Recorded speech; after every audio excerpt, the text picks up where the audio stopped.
On est lundi, il est 16h30 et vous avez rendez-vous avec le sport sur le stream avec House of Sport, bien sûr, la maison squattée par First Team déjà depuis quelques années et notre panel d'experts tout autour de nous pour discuter de l'actualité du week-end, discuter de l'actualité sportive en règle générale et se poser toujours les bonnes questions et y apporter surtout les bonnes réponses. Autour de moi, j'ai beaucoup de chance aujourd'hui, l'équipe a été renouvelée, mais on n'a que des experts, que des spécialistes. Notre spécialiste tennis, Thomas Glavio-Moreau, déjà avec nous. Salut Thomas. Salut Manu, salut les gars, salut à toutes et à tous. Voilà, on va parler sport, on va se régaler, il y a du beau sport en ce moment. Est-ce qu'on va parler Juan Martín del Potro? Non, pas aujourd'hui, mais on aurait pu, on peut. On aurait pu, c'est vrai. Mais voilà, t'en as parlé. Mais voilà, c'est bon, t'en as parlé. Bon, pour aujourd'hui, c'est fait. Mais voilà, je suis très content que tu sois là pour le tennis parce que c'est vrai qu'on n'a pas d'expert attitré pour le tennis, donc je le prends assez mal. Non, pardon, excuse-moi, ça c'est vrai. Non, mais tu verras. Été 36. Tu es d'une autre expertise et je vais y revenir très rapidement. Notre spécialiste cyclisme et rugby, Monsieur Joseph Ruiz, comment ça va, Jo? Bah ça va très bien. Ouais. Merci Manu. Ouais, au top. On va essayer d'être bon en l'absence de nos amis Tom, Erwan et Polo, qui sont, je pense, déjà en train de se régaler à l'idée de partir à LA. Mais bon, ils sont on va pas trop dire qu'on pense à eux, mais bon. Et ils nous regardent, paraît-il, en direct. Ils sont dans l'avion là, apparemment. Donc écoute, avec le petit plateau repas et tout ce qui va. Notre spécialiste en blagues bien écrites, Tom Chiaravino, bien sûr, avec nous. Bah c'est gentil. Non, mais c'est vrai que tu sais que je kiffe tes chroniques. Place, hein. tu sais que je kiffe tes chroniques vraiment de dingue et je voulais le signaler. Mais tu es un expert sport, bien évidemment, sinon tu ne serais pas là. Merci, bah c'est gentil. C'était une épreuve de me préparer pour cette émission. Écoutez, j'ai un petit spot là. Voilà. Écoutez, je l'ai fait signer juste avant. J'ai l'impression d'être Chris Rock. Ouais, ce que j'allais dire, rien à voir avec Will Smith. Ce sera d'ailleurs le gros débat d'aujourd'hui, franchement. C'est le gros débat. C'est le gros débat aujourd'hui, on ne peut parler que de ça, à savoir est-ce que c'est du fake ou pas. Vous nous donnez votre avis, bien sûr, dans le chat. Pas du fake. Notre expert mondial du foot africain, et plus largement de tous les sports intéressants dans ce bas monde, Monsieur Hamza Ramani. Oh, il n'y en a pas beaucoup alors des sports intéressants. En tout cas pour moi. Ça va Hamza, la forme? Toujours. Ouais, toujours impeccable. T'as eu un gros week-end de sport toi aussi, hein? On va y revenir. On a entendu beaucoup parler. Il va falloir se reposer. Ouais, il va falloir partir en vacances, les amis, très rapidement. Le programme de cette nouvelle émission, je vous rappelle forcément les news. On parlera de l'actualité sportive, vous l'avez compris. Il y aura du tennis, il y aura du foot, il y aura du cyclisme, il y aura même du patinage artistique. Oui, c'est une promesse pour ce nouveau numéro de House of Sport. L'image de la semaine, on aura le mot de Tom qui reviendra justement sur l'élimination de l'Italie. Ton cœur, enseignant. Forza Italia, pas du tout. L'accent de Besançon. Et puis la perf du week-end, on reviendra sur la première victoire cette saison de Max Verstappen. On essaiera de se poser la question justement, est-ce qu'on est en route vers un duel Verstappen-Leclerc? Et le dossier, on s'intéressera au mental fragile des grands sportifs. Alors, je vais pas tout de suite être stigmatisant, Thomas, et dire qu'il y a qu'au tennis que ça existe, mais c'est vrai, des grands sportifs qui craquent mentalement. On essaiera de se poser la question, est-ce que c'est pire qu'avant? Est-ce qu'on en parle plus qu'avant? Et pourquoi ce phénomène? Tous ensemble, bien sûr, autour de cette table. Allez les amis, sans plus tarder, on lance tout de suite les news.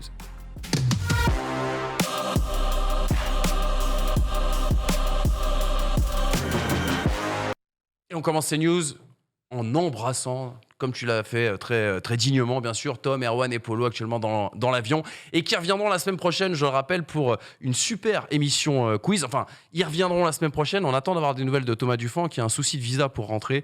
Donc je sais pas s'il sera là. Je me demande s'il n'a pas fait exprès d'ailleurs. Je me demande s'il n'a pas fait exprès. Mais la semaine prochaine, vous avez 1h45 de quiz. Vous allez voir, on va bien rigoler, ça va être très sympa et j'espère que le meilleur gagnera. Pour revenir dans le sérieux, parlons tennis avec toi, Tom. Le Masters 1000 de Miami a lieu en ce moment.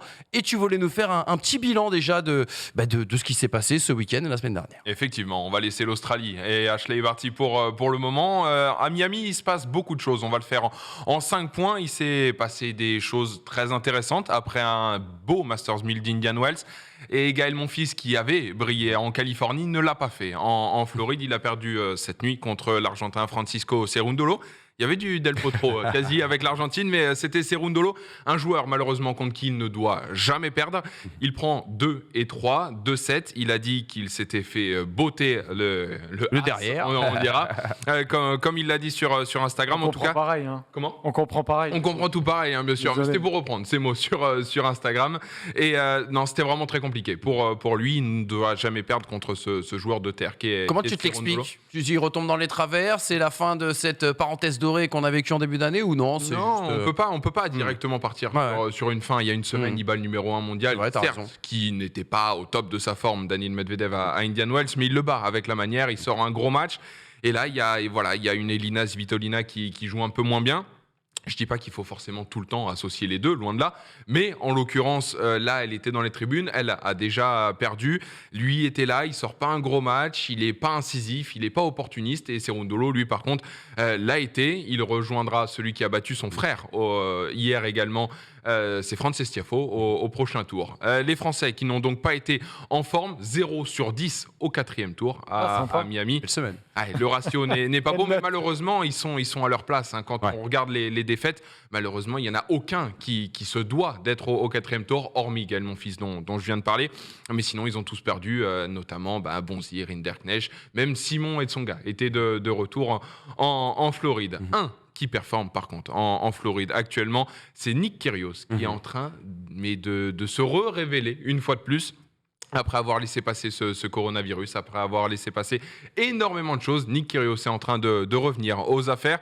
Indian Wells, la semaine dernière, il bat notamment Casper Ruud en 2 manches. Il ne perd pas une seule manche. Il profite du forfait de Yannick Sinner au 4e tour et perd ensuite contre Rafael Nadal en 3 manches derrière. Un match, franchement, il doit quasi le gagner. Allez, les puristes diront même qu'il doit le gagner. Il sert pour le 7 dans la première manche. Il a des balles de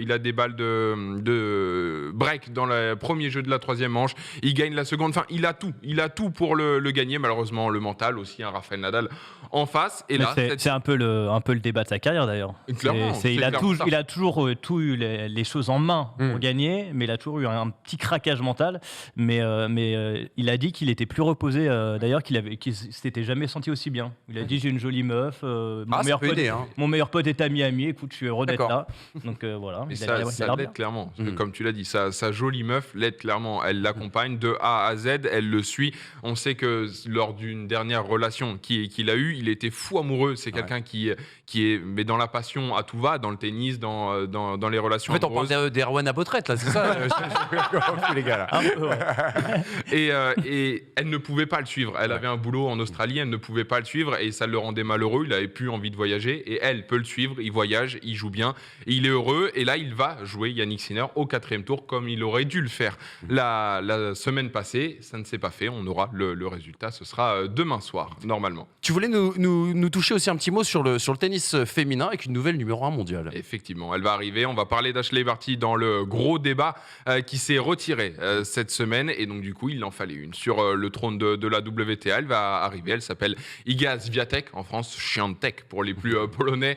Elle est franchement au niveau. Elle a déjà un titre du Grand Chelem. Elle est toute jeune, elle est puncheuse. Elle envoie vraiment. Elle a honnêtement la carrure, je pense, pour prendre le lead sur ce circuit qui n'a pas forcément à chaque fois de personnes pour le représenter. Elle a encore gagné hier avec la manière contre Madison Brungle 6-0, 6-3.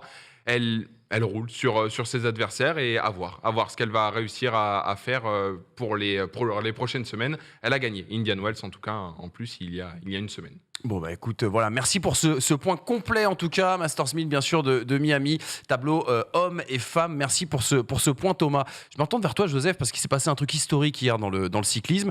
Un Africain a triomphé dans une classique. Il s'agit, bien sûr, de Binyam Girmay. C'est comme ça qu'on le dit, hein. Ouais, exactement. Binyam Girmay. Il est érythréen, effectivement, et il a 21 ans. Il court pour une équipe donc, qui est Intermarché Wanty Group Gobert, une équipe belge. Et il a gagné Gand-Wevelgem ce week-end. Donc Gand-Wevelgem, c'est une des courses de préparation autour des Flandres, du coup. Et il devait même pas y participer à la base. Ouais. Et avec ses résultats de début de saison, finalement, son staff a décidé de l'y envoyer. Et en fait, il a réussi... On s'attendait à lui, alors quand on suit le vélo depuis le début de saison, on le sait, ce dont il est capable de faire. Mais de là à gagner Gand-Wevelgem dès sa première participation, c'est vrai que ça a été une grosse surprise parce que en fait, il n'avait jamais couru dans cette région, il n'avait jamais couru sur des pavés et il n'avait même pas fait de reconnaissance. Donc il arrive sur la course le matin. Ses potes, ses équipiers lui en parlent, lui disent voilà, tu vas voir, faut que tu pisses ici, faut que tu fasses ci, fasses ça. Tu vas voir, à ce moment-là, tu vas passer, tu roules ici. Et pour changer les vitesses. Ouais, le moteur dans le vélo, c'est par là. et donc, effectivement, il connaissait pas du tout la course. Et il a une capacité apparemment, telle une éponge, à tout garder ces informations. Et finalement, il s'en est hyper bien sorti. Il a suivi les bons coups, il est en grande forme. Et bon, après, celui qu'on voit à gauche de la photo, c'est Christophe Laporte, qui est le Français qu'on aurait bien aimé aussi voir gagner.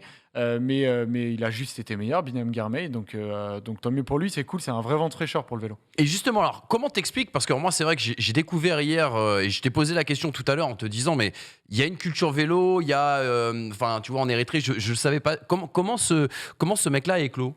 Il y a une vraie culture vélo en Afrique. C'est quelque chose qui, depuis des dizaines d'années aujourd'hui, quand tu vas en Afrique, tu vois énormément de courses amateurs. Et puis, le vélo africain commence pas mal à se développer et à être intégré au circuit professionnel.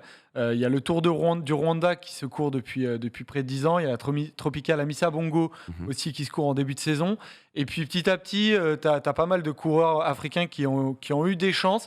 Alors, je pense qu'il pourrait y en avoir encore plus, mais c'est toujours une espèce d'effort qu'ils doivent faire parce que de temps en temps, il y a des problèmes de visa. Enfin, c'est ce que dit Girmay. Il dit, nous, on ne nous fait pas confiance parce qu'on sait qu'il va y avoir des petits problèmes de visa, des autorisations difficiles à avoir. Et c'est vrai que sur le plan administratif, il dit, parfois, on est un peu dur à gérer, mais faites-nous confiance parce qu'on va vous le prouver. Et puis, il le prouve encore une fois. Dernièrement, il y avait eu Daniel Teclemanot aussi qui avait porté un maillot à poids, ouais. Sur le maillot, sur le Tour de France. Et ben, c'est juste cool quoi, qu'il y ait des équipes qui leur fassent confiance et ils prouvent qu'ils en sont tout à fait capables. Mais ouais, il y a une énorme passion pour le vélo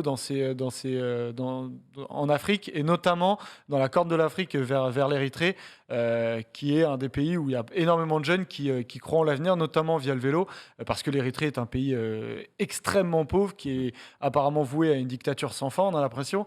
Mais voilà, il y a des jeunes dans ce pays qui rêvent notamment face à Girmay. Il y a des mondiaux au Rwanda là qui arrivent.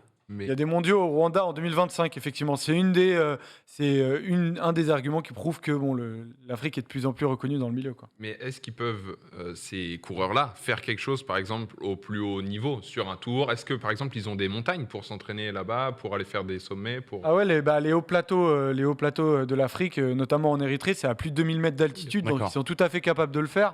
Et après, Gand-Wevelgem, c'est déjà le haut niveau, c'est déjà une course pour le Tour. Ce week-end, c'est pas certain qu'il aille sur le Tour des Flandres. Il devait pas du tout faire Gand-Wevelgem. Il a pas vu sa famille depuis 3 mois. Et il a eu envie de rentrer au pays. Après, à voir si... apparemment, son vol a été retardé là. Mais du coup, je ne sais pas s'il est reparti là-bas ou s'il va revenir ce week-end.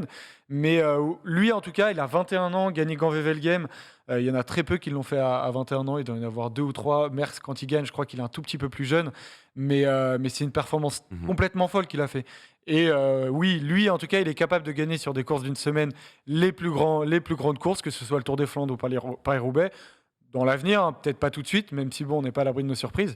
Après, sur des grands tours, faudra sans doute attendre, mais ça peut aller très vite. Hein. Girmay, l'an dernier, si on nous dit qu'il est capable de gagner Gand-Wevelgem, il y en a beaucoup qui nous auraient rayonné, et pourtant il le prouve, donc on ne sait jamais ce qui peut se passer. Mais un grand tour, c'est vrai que c'est plus compliqué pour le moment. Et on a Anachronisme dans le chat qui nous dit, voilà, il est sponsorisé par Bière des Amis. Alors je sais pas s'il veut dire il roule propre ou c'est peut-être son secret à lui. Voilà, en tout cas. Non, c'est juste Ah oui, voilà, c'est sur la c'est casquette. Ouais. C'est une équipe belge, donc il y a toujours des rapports entre la Belgique et la bière. Ouais, forcément.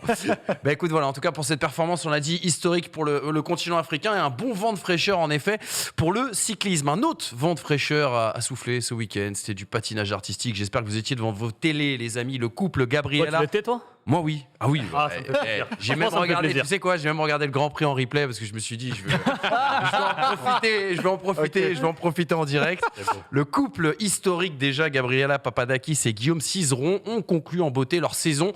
Alors leur saison qui avait été marquée notamment par une médaille d'or du côté des Jeux Olympiques de Pékin en danse sur glace. C'était au mois de février dernier et là ce samedi ils avaient rendez-vous à Montpellier et bien pour tout simplement les championnats du monde. On rappelle que l'édition de l'année dernière n'avait pas pu se déroulé puisque en raison de la situation sanitaire et de la crise bien sûr du Covid-19. Donc ils sont rentrés un petit peu plus dans l'histoire. 5e couronne mondiale pour ce couple avec un nouveau record d'ailleurs avec un concours à 92,73 points. Ils sont à un titre du couple Pakomova-Gorchov. C'est 2 Russes qui ont été 6 fois champions du monde dans la discipline dans les années 70. C'est la grande question qui est sur toutes les lèvres. Vont-ils continuer puisqu'ils ont déjà tout écrasé, tout gagné? Ils sont un petit peu fatigués mentalement. exactement, c'est ce qu'ils ont dit en tout Ils cas à n'ont la pas presse. l'air en tout cas. Là, ça avait l'air d'aller. Juste après, ils ont dit qu'ils avaient besoin de beaucoup de repos. Donc, ils ont expliqué qu'ils allaient partir en vacances, prendre du repos, faire le point entre eux. Est-ce qu'ils ont encore la motivation, l'envie en tout cas d'y retourner? Et à partir de là, eh bien, ils feront une annonce. Alors, on espère tous qu'ils aillent chercher ce record. Années 70 Russie, c'est quand même assez chaud. Mais en tout cas, félicitations à eux pour leur superbe saison. Et en plus, ils ont été titrés à Montpellier, quand même dans leur pays, dans une salle qui était comble. Donc bravo, c'était magnifique. Ce qui est par contre incroyable, c'est la manière dont ils fracassent chaque record du monde. Ouais. Tous les week-ends, au JO, ils battent les Au JO, records ils du ont jamais monde. battu le record Là, du monde. ils battent le record du monde. Enfin, C'est vrai ce qui est fou, c'est la manière dont... On voit tout le temps ça. Record du monde, record du monde. C'est assez Programme incroyable. court, programme long à chaque fois. Danse sur glace, c'est partout. Ouais. Les uns après les autres. Non, mais ils ont du mental, hein, parce que rien qu'au jeu aussi, ils ont réussi à résister à cette attente. Et puis là, c'est le cinquième. Ouais, cinquième titre. Cinquième titre. Bravo. C'est quand même juste énorme. C'est impressionnant. Je sais que t'en es resté muet tout le week-end. Ouais, ça m'inspire. Inspirant. Ça m'inspire. Exactement. Bah tiens, je me retourne vers toi, mon cher Tom, parce que tu voulais nous parler de Messi là. Ouais, parler de sport qui parle un peu plus de monde, hein. Parler de football. Ouais, parce que Lionel Messi a fait parler de lui ce week-end. Bah, évidemment, il y avait les qualifications pour la Coupe du Monde et il jouait le Venezuela. Mhm. Et d'ailleurs, c'était un très bon match de Messi. Alors, je vais prendre la déclat directement qu'il a fait après la victoire. Il disait, après le mondial, je vais devoir faire le point sur beaucoup de choses, qu'il se passe bien ou mal. Espérons que ce soit de la meilleure des manières. Je pense à ce qui vient et ce qui est tout proche. Et c'est le match contre l'Équateur. Ensuite, les matchs de prépa en septembre et en octobre. Ensuite, le mondial. Et après, je ne sais pas. Donc, il a fait cette déclaration après le match contre l'Argentine. Donc, il est un peu évasif sur le fait de continuer déjà en sélection nationale. On sait que Messi et la sélection nationale, ça n'a jamais été le grand amour, mine de rien. En 2018, il avait déjà pris sa retraite internationale après l'échec en finale de Copa. Finalement, il a réussi à gagner cette Copa derrière laquelle il courait depuis des années. Donc aujourd'hui, ça paraît un peu logique que ce dernier défi du mondial soit peut-être le dernier de sa carrière, parce qu'on sait qu'il a énormément de pression avec ce maillot. Donc c'est pas étonnant. Après, donc ça a beaucoup fait parler en Argentine évidemment, ça a aussi fait parler en Europe parce qu'on se demande aussi si ça veut dire un terme à sa carrière en club ou alors en tout cas un virage. Donc pas mal de questions en tout cas sur le plan du sport. C'est un des meilleurs Messi que j'ai vu cette saison. Et c'est assez surprenant d'ailleurs que Messi, ces dernières années, soit meilleur en sélection qu'en club, parce que toute sa carrière, ça a été le contraire. Là, il a été placé sur l'axe droit de l'attaque argentine et on l'a vu très très bien, très incisif, des bonnes passes. Il a marqué un bon Messi. Et, En fait, c'est un bon joueur. Ouais, en fait, c'est un bon joueur. Non, mais c'est un bon joueur. Je l'ai découvert là en septembre quand il est arrivé au PSG. Je pense qu'il faut le surveiller. Non, mais c'est évidemment, ça fait toujours parler Messi, surtout en ce moment en France. Il s'est fait siffler, on le sait très bien. Maintenant, ses performances en sélection nationale ne peuvent pas rattraper sa saison qui est plus que meilleure qu'en club. Mais bon. Ça dépend pour qui. Ça dépend pour qui. Tu sais, on en parlait justement, et je veux l'avis du plus sud-américain des spécialistes autour de cette table, monsieur Hamza Rahmani. Mais on en parlait tout à l'heure hors antenne. On se projetait un petit peu sur cette Coupe du Monde. On se rappelle que la Coupe du Monde la dernière Coupe du Monde de Zinedine Zidane, c'est 2006, et qu'il a une 15 ou 17 matchs avec le Real cette année-là. Quelque part, c'est le grand dernier défi de Lionel Messi, cette Coupe du Monde au Qatar. C'est l'ultime défi, effectivement, ramener la Coupe du Monde. Je pense que c'était un rêve, maintenant c'est devenu un objectif. Il est en mission, je pense que c'est sa dernière mission avant le plaisir. Moi, sur la déclaration, je ne le prends pas forcément pour... je ne l'ai pas pris pour une retraite internationale qu'il annonçait, je l'ai plutôt pris pour quelle suite, quelle fin de carrière je me donne. Est-ce que je continue en Europe où je prends de moins en moins de plaisir, en tout cas au Paris Saint-Germain et en France, ou est-ce que je me fais un kiff, je rentre au pays. Moi, c'est plutôt comme ça que je l'ai pris. Je ne l'ai pas forcément pris pour une fin de carrière ou même une retraite internationale probablement, parce que la compétition suivante, je crois que ce serait 2025 pour la Copa América à vérifier. Ouais, donc je serais pas loin de 40 ans, enfin 38. C'est ça, mais je pense c'est vraiment l'envie de retrouver du sourire. Moi, je l'ai vu à la Bombonera, là, il était souriant, c'est l'expression qu'il avait. Moi, je l'ai pas vu cette saison avec le PSG. Là où je te rejoins, c'est qu'au stade de Boca Junior, il y avait une ambiance, les gens acclamaient Messi, et je pense que ça a dû lui faire réfléchir, parce que lui, mine de rien, en club, il a jamais vécu ce qu'il a vécu cette saison-là, et tu arrives à un âge où tu dis, mais j'ai fait déjà tout ça dans ma vie, est-ce que je vais encore me prendre le risque de me faire chier, entre guillemets, à essuyer des critiques, alors que je pourrais rentrer au pays, là où je suis acclamé, j'ai tout gagné en club. On le rappelle, il n'a jamais joué au pays. Ouais. Oui, clairement. Et d'ailleurs, c'est la question que j'allais vous poser. Est-ce que si Messi arrivait à soulever cette Coupe du Monde avec l'Argentine, est-ce qu'il pourrait Maradona, essayer de devenir un petit peu l'égal dans le cœur des Argentins? pas sûr. Même ça Je pense suffirait que pas. C'est pas une histoire de palmarès. Mm. Parce que niveau palmarès, s'il devient champion du monde, il explose Maradona dans club, sélection, tout ça. Maradona, c'est une Coupe du Monde, mais il n'a pas gagné de Copa América. Ouais. Je pense que c'est au-delà. En plus, maintenant, Maradona est mort. Mhm. Maradona, c'est mystique. Maradona, le rapport qu'il a avec le peuple argentin, c'est incomparable. Après, Messi, je pense qu'il a déjà atteint une barre. Je ne sais pas s'il pensait déjà l'atteindre, mais avec cette victoire en Copa América, c'est un Messi libéré. Mhm. Là, maintenant, il est acclamé partout où il va. Ils ont joué, depuis le sacre en Copa América, ils ont joué à Buenos Aires, ils ont joué à Cordoba, ils ont joué vraiment dans plusieurs villes. Partout, c'est Léo, c'est Dios, quoi, comme ils disent. Donc, mais pour Maradona, je suis pas sûr. Ouais, mais je vais pas te l'apprendre, toi le grand fan de Maradona. Ce que dégage Messi, c'est à des années-lumière de ce que Bien pouvait sûr. dégager un Maradona. L'ampleur de ce que dégageait ce gars par rien que le charisme. Puis le contexte aussi, le le contexte historique avec la guerre des Malouines, Les etc. déclarations, ça a été un mec qui a été sélectionneur ensuite de l'Albi Céleste. Donc il y a un moment, Messi a pour lui d'être peut-être le meilleur joueur de tous les temps. Maradona a pour lui d'avoir, en plus du bagage sportif, un bagage charismatique que n'aura jamais Messi et qui est très important pour les Sud-Américains. En gros, Messi, ce sera peut-être le meilleur joueur de l'histoire et Maradona, Oui, le meilleur joueur argentin. argentin de l'histoire. C'est bien résumé, ouais. On a Drimo qui nous dit, est-ce que voir Messi faire les Jeux Olympiques, c'est quelque chose de possible encore? Je crois pas, il les a déjà gagnés. Il les a déjà gagnés, on est aucun d'accord. intérêt. Il s'enlève de la pression en disant ça, Messi. Oui, c'est vrai, t'as raison aussi. En vrai. C'est vrai. Comme tu l'as dit, il est peut-être le meilleur joueur de l'histoire. Une chose est sûre, il n'a encore pas la Coupe du Monde. Et la seule chose que le peuple, justement, argentin lui demande, c'est de la ramener. Lui, il dit, bah, écoutez, oui, j'ai les ballons d'or, oui, j'ai les Ligues des Champions, oui, j'ai les titres en club, oui, j'ai le palmarès. Mais calmez-vous. Enfin, avec l'Argentine, on n'a actuellement pas une équipe pour aller chercher une Coupe du Monde. Ah, je suis pas Donc, sûr, tu vois. Actuellement, tu te Ah, dis que l'Argentine est capable de... Aujourd'hui, l'Argentine, je les mets dans les 2, 3, 4 favoris. Il faut voir la liste des qualifiés. Mais ce que fait l'Argentine, depuis l'arrivée de Scaloni, son début de mandat, ça a été un désastre au niveau du jeu. Ça ressemble à rien. Mais comme l'Argentine, depuis près d'une décennie maintenant, en caricaturant. Mais depuis... alors, pas un petit peu avant, quand même, la Copa América 2021, il est en train de dégager une force collective et ça commence à devenir impressionnant ce que fait l'Argentine, aussi bien au niveau des résultats que du niveau du jeu. Ils ont plus perdu depuis quasiment 30 matchs, je crois, toutes compétitions confondues. Attention à l'Argentine, vraiment, Bon, bah, De là à gagner une coupe. clairement. après, sur une compétition de quoi? Un mois et demi, voilà. On a déjà vu des équipes qui n'étaient pas favoris et qui finalement ont défrayé. Mais en tout cas, on retient ce tips pour cette Coupe du Monde qui arrivera l'hiver prochain au C'est Qatar. peut-être aussi une bonne com, Thomas le disait bien, tu t'enlèves la pression. Ouais, Et puis clairement. aussi, on est tellement dans une génération là où on est en train de passer le relais entre les meilleurs joueurs, Ronaldo et Messi, aux autres, que beaucoup sont nostalgiques. Et mine de rien, en disant ça, tu dis, vous m'avez sifflé très bien, c'est peut-être mes dernières années, donc profitez aussi, faites attention. les gars, tu vois. Je vois sur les commentaires, offensivement, pas en défense, il y en a beaucoup qui... Sincèrement, je vous invite à regarder les matchs. Je pense qu'aujourd'hui, l'une des forces de l'Argentine, justement, c'est sa défense parce qu'ils ont trouvé un gardien, Emiliano Martinez, qui ça a été longtemps une faiblesse à ce poste depuis que Messi est en sélection, en fait. Ouais, depuis son arrivée en 2005, si je dis pas de bêtises. Les abondants Ziri, les Sergio Romero... et le Caballero, enfin bref. Mais là, ils ont une vraie défense. Ils ont trouvé un gardien avec Martinez. Ils ont trouvé un monstre en défense centrale avec Cuti Romero, qui est associé à Otamendi, qui a longtemps été une cave et qui maintenant, avec Retrouve avec les Romero, couleurs. c'est devenu la muraille de Chine. C'est Enfin, incroyable. non, vraiment, je vous invite à regarder les matchs de l'Argentine. Eh bien, écoute, on note ton tips en tout cas, Hamza, et on mettra peut-être beaucoup d'espoir derrière cette sélection argentine. Je reste avec toi parce qu'il y a des matchs au couteau, il y a des matchs éliminatoires, pour le mondial justement qui se déroulera au Qatar l'hiver prochain.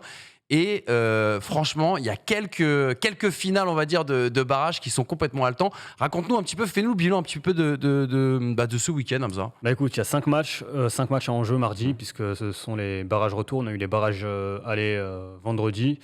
Le tenant du titre, le champion d'Afrique est en danger. Le Sénégal qui a perdu en Égypte 1-0. L'Égypte n'a pas pris. Du coup, le Sénégal au match retour, on rappelle qu'en Afrique, il y a la règle du but à l'extérieur. Ouais. Le Sénégal doit marquer au moins 2 buts pour se qualifier, sinon un but pour aller en prolongation. L'Égypte, si je dis pas de bêtises, n'a pas pris 2 buts dans un match depuis la dernière Coupe du Monde. C'est ce que j'allais dire. L'Égypte, ça me paraît être la pire équipe à prendre en barrage, quoi. Quand tu connais le côté défensif, le caractère de cette équipe. Notre stat, le Sénégal, du coup, les a joués au match aller, 0 but marqué. Les a joués lors de la finale de la dernière Coupe d'Afrique des Nations, 0 but marqué. Je vous laisse mettre maintenant. Tirer les conclusions qui se doivent. Il va falloir que le Sénégal, dans son tout nouveau stade à Djanadjo, à une trentaine de kilomètres de Dakar, collectivement, enfin, on en avait parlé il y a quelques mois. Là, je retrouve le Sénégal. Collectivement, c'est compliqué, quoi. Aliou Cissé, il est toujours avec ses 3 milieux de terrain défensifs, Kouyaté, Gueye et Nampalys Mendy. Au niveau de la création, ils n'y arriveront pas. Il va falloir qu'ils prennent des risques, Aliou Cissé, sinon on pourrait avoir une Coupe du Monde sans le champion d'Europe et sans le champion d'Afrique. Donc il va falloir que les Sénégalais se... Tu penses pas qu'il puisse y avoir un relâchement un petit peu, même inconscient, on va dire, pour les Sénégalais après leur titre à la CAN? Non, j'y crois pas. C'était l'objectif premier, évidemment, la Coupe d'Afrique. On rappelle que le Sénégal vient de remporter son premier trophée international. Maintenant, je pense vraiment que l'objectif, c'est une qualification pour la Coupe du Monde. Je ne suis pas sûr que l'un puisse aller sans l'autre. Il y aurait une déception pour le peuple s'il n'y a pas qualification, qui sera évidemment pas aussi grande que s'il y avait une défaite en finale. Mais le Sénégal, qui à mes yeux est... si on prend les individualités, le meilleur effectif d'Afrique, ce serait triste de ne pas voir les Sénégalais, surtout que l'Égypte va se présenter au Sénégal sans les 3 défenseurs centraux titulaires. Hegazi qui est blessé depuis la dernière CAN, El Wench qui est suspendu et Abdelmonem qui s'est fracturé le nez lors du match aller. Donc il va falloir un miracle, mais je parle de miracle dans le jeu pour le Sénégal, parce que si c'est aussi stéréotypé qu'à l'accoutumée, ça pourtant, lors de la finale de la CAN, c'est plutôt l'Égypte qui était très chiante à regarder par rapport au Sénégal qui avait plutôt un jeu collectif. L'Égypte, à part balancer devant et espérer que Mo Salah fasse quelque chose, c'était pas grandiose. En caricaturant, c'est ça. Mais le Sénégal, en fait, ils ont eu 2 matchs très, très sympas face à la Guinée équatoriale en quart de finale et face au Burkina Faso en demi-finale. Mais là, on retombe effectivement dans les travers. Et puis, il y a d'autres matchs. Il y a la Tunisie qui s'est imposée au Mali sur un but, malheureusement. Je pense que vous l'avez tous vu. Le but contre son camp du jeune et du malheureux Sissako. Ils ont joué 50-60 minutes en infériorité, les Maliens. Ils ont perdu 1-0 à domicile. Mais je pense qu'ils peuvent très clairement s'imposer à Radès et arracher une première qualification, ce qui serait historique donc, dans l'histoire du pays. C'est le seul pays des barrages qui n'a jamais joué de Coupe du Monde. L'Algérie, pareil, s'est imposé 1-0 au Cameroun, mais attention au match Victoire retour. Historique. Oui, première victoire. Tu retiens. Je t'écoute, moi je t'écoute.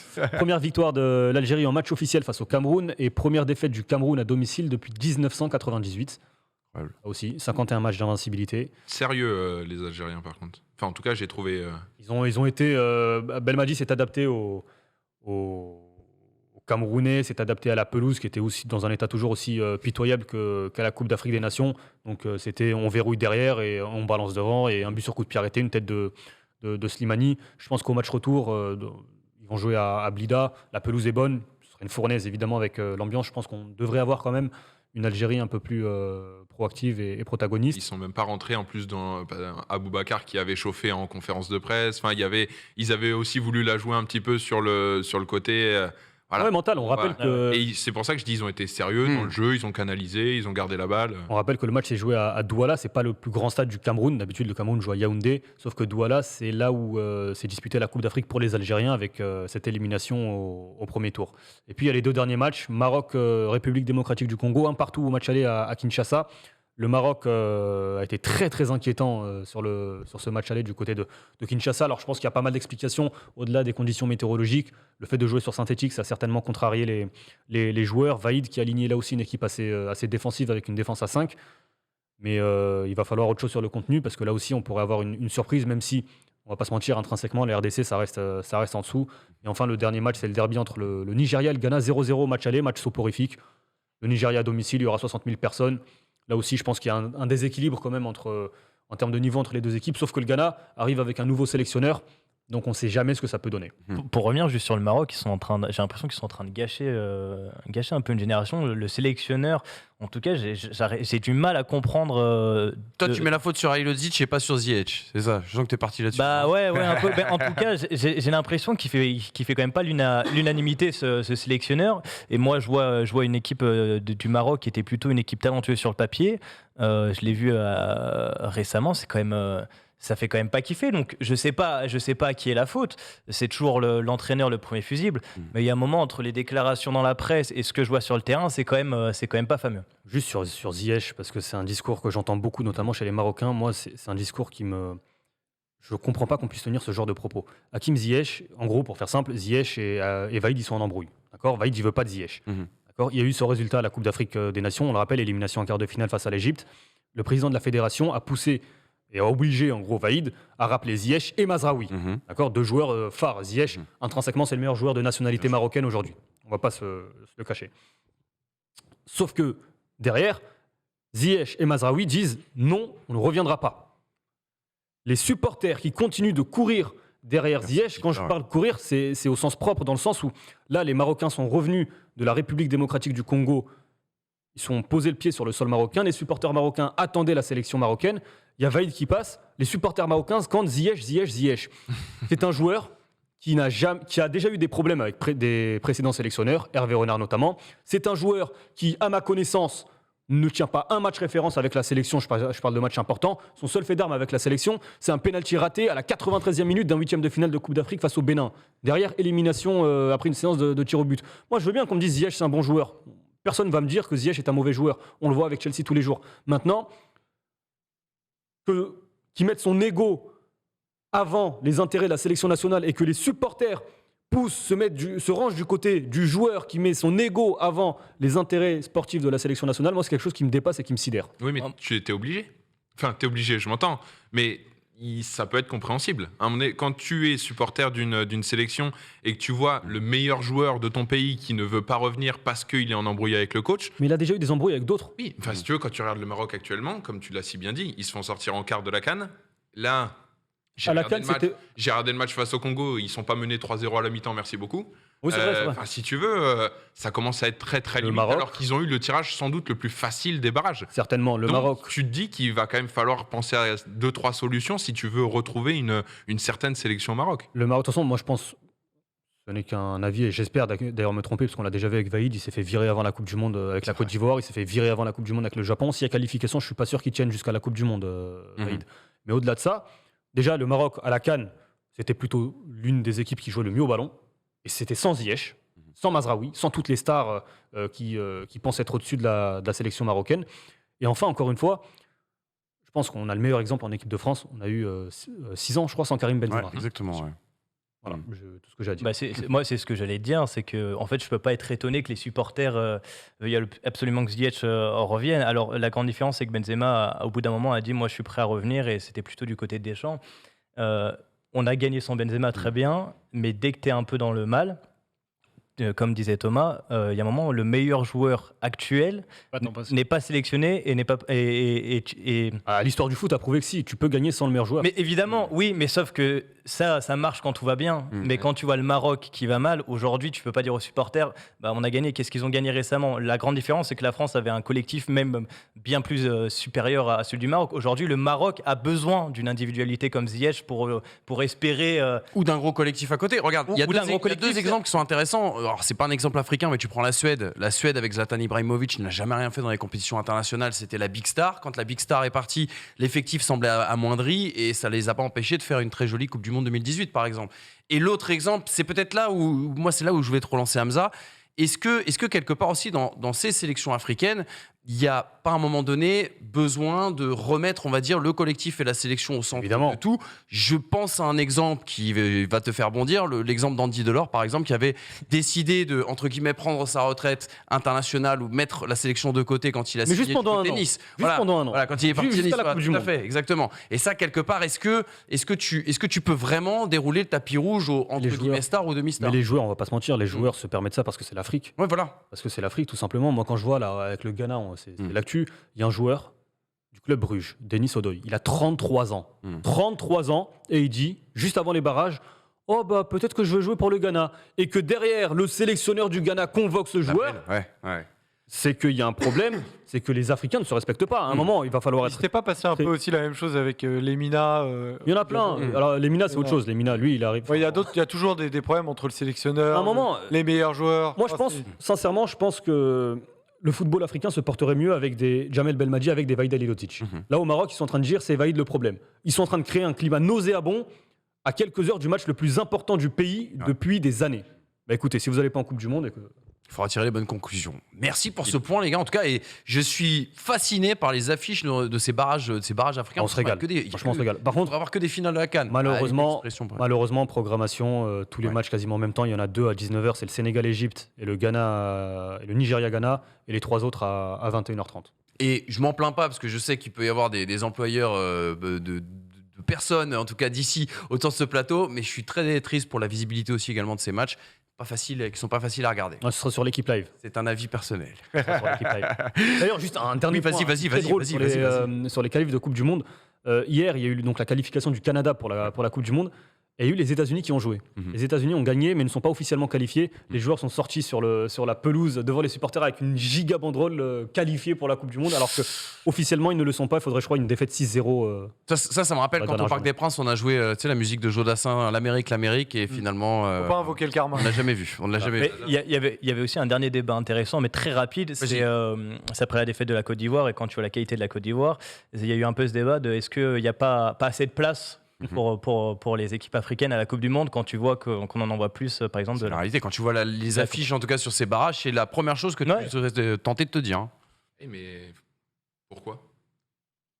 Après, c'est plus facile de briller quand tu as 13 équipes européennes que quand tu as 5 équipes africaines. Et quand on met les équipes européennes dans les meilleures conditions, là encore une fois, moi je veux bien la Coupe du Monde au Qatar, alors on en pense qu'on veut, mais le fait de jouer dans des stades climatisés et de décaler en hiver, je pense que s'il y a un continent et un football qui aurait pu briller dans les conditions naturelles du Qatar, sur une Coupe du Monde en été, mais même en hiver, je pense que ce sont les Africains. Donc on cherche aussi, il y a cette volonté de donner les meilleures conditions aux footballeurs européens. Mais c'est pas ce que tu veux. À un moment donné, donc si la FIFA prend en décembre et dit, finalement, la Coupe du Monde, on la laisse en juin parce que c'est un rituel. Et que Cristiano, il va te dire, mais attends, moi je vais pas aller à 40 degrés. J'ai 38 ans, je les tiens pas les 4 ça, c'est le problème. Si on pense aujourd'hui que les individualités sont au-dessus du football, c'est un problème. Oui, mais alors dans ces cas-là, ça veut dire que tu fais une Coupe du Monde sans Cristiano, sans Mbappé qui va dire, attends, moi je vais pas aller faire un mois à 40 degrés. Nasser, il va jamais laisser. Donc de toi à moi, je pense que Cristiano, qui n'a jamais gagné la Coupe du Monde, va dire, non, j'ai pas envie de jouer sous 40 degrés. Honnêtement, à 38 ans, aller jouer sous 40 degrés au Qatar et ne même pas être sûr de pouvoir finir le deuxième match, en signe de ma main elle est là. Je lui pose la question. S'il me dit non, je n'y vais pas, je la coupe. Non, mais après, tu entrer le boucher. Tu prends quand même de sacrés risques sanitaires si t'envoies. Non, mais c'est pas la question. J'ai été volontairement caricatural. Non, mais bien sûr, oui. Ah non, mais on est d'accord. Ce que je veux dire, c'est que, encore une fois, l'Afrique, c'est l'un des rares continents au niveau footballistique où il y a cette notion de match à l'extérieur, match à domicile qui est vraiment différente. Aujourd'hui, Kylian Mbappé, s'il joue au Stade de France, s'il joue en Bulgarie ou s'il joue en Lettonie ou à Andorre, ça ne va pas lui changer fondamentalement grand-chose. Parce que les pelouses sont relativement bonnes, le climat est intéressant. On va demander aux joueurs marocains là, qui sont partis, on va demander à Romain Saïs qui est parti jouer à Kinshasa à 16h. Ça ne change pas grand-chose. S'ils découvrent pas, pour beaucoup, ils découvrent aussi ce genre de compétition, de climat, de match, de pelouse, d'atmosphère. C'est aussi différent. Mais en tout cas, merci pour ce point très intéressant. À chaque fois que tu viens nous parler de foot africain, je suis passionné, mon cher Hamza, de ces récits. Et donc, tu l'as dit, les matchs retour, ce sera demain soir. Mardi, à suivre, bien sûr, notamment sur l'équipe, sur le site l'équipe live. 2 images, les gars, pour refermer ces news. On va déjà avoir une petite image de tennis qui nous a régalé. C'est Alexander Bublik. Regardez ce coup magistral, incroyable. Je savais même pas qu'on avait le droit avec. Je pensais pas non plus avec la tranche. Le manche. Regardez ça. Ah oui. C'est incroyable. Heureusement qu'il le gagne le point. C'est quoi, mon est où là? C'est incroyable. Franchement, c'est incroyable. C'est incroyable. Magique. Ça nous a régalé et le public aussi. Et puis aussi également du foot. Alors là, attention. Émotion. On n'a même pas vu le ralentir parce que la qualité, je pense que les gens n'ont pas vu grand-chose. J'allais dire, tu me fais ça au tennis de table, je t'accepte pas le point. C'est bon. Tape avec la tranche. On avait acheté les droits, mais c'était une toute petite télé. On a acheté les droits, mais c'est une toute petite télé. Le but d'Eriksen, les amis. Eriksen était de retour avec la sélection danoise. Tu me dis, ça me fait penser à ce que j'ai vu, une image, je pense qu'on l'a tous vu en Première Ligue. En Première Ligue. Où du coup, Eriksen avec Brentford, je crois qu'il jouait face à Watford. Il y a un tacle d'un défenseur. Les deux se couchent et le défenseur voulait le fumer. En fait, tu vois, c'est Eriksen et il lui fait un câlin, il commence à sourire. Non, c'est vrai que c'est là tout charme notre ami Christian Eriksen, un superbe joueur de foot, paraît-il, un garçon un peu compliqué à gérer. Ah ouais. Paraît-il, ouais, c'est les échos qu'on avait eu bien sûr dans OSA Sport. Les amis, tout de suite, ça va être le mot de Tom. On a terminé avec les news, ça va être le moment que vous attendez tous dans cette émission, la chronique star bien sûr de ces dernières semaines. Je mets bien l'impression comme ça. C'est écrit dans le lancement, visiblement. Il va arriver chauffé à blanc. Juste derrière, on évoquera aussi la perf du week-end. On parlera Formule 1 et revenir sur la première victoire de Max Verstappen dans cette saison 2022. Et on ouvrira le grand débat sur la fragilité mentale de certains de nos grands sportifs. Est-ce un phénomène nouveau? Comment on l'explique justement? On aura l'occasion de parler de tout ça. Mais avant cela, je propose tout de suite qu'on donne la parole à la vraie star de cette émission.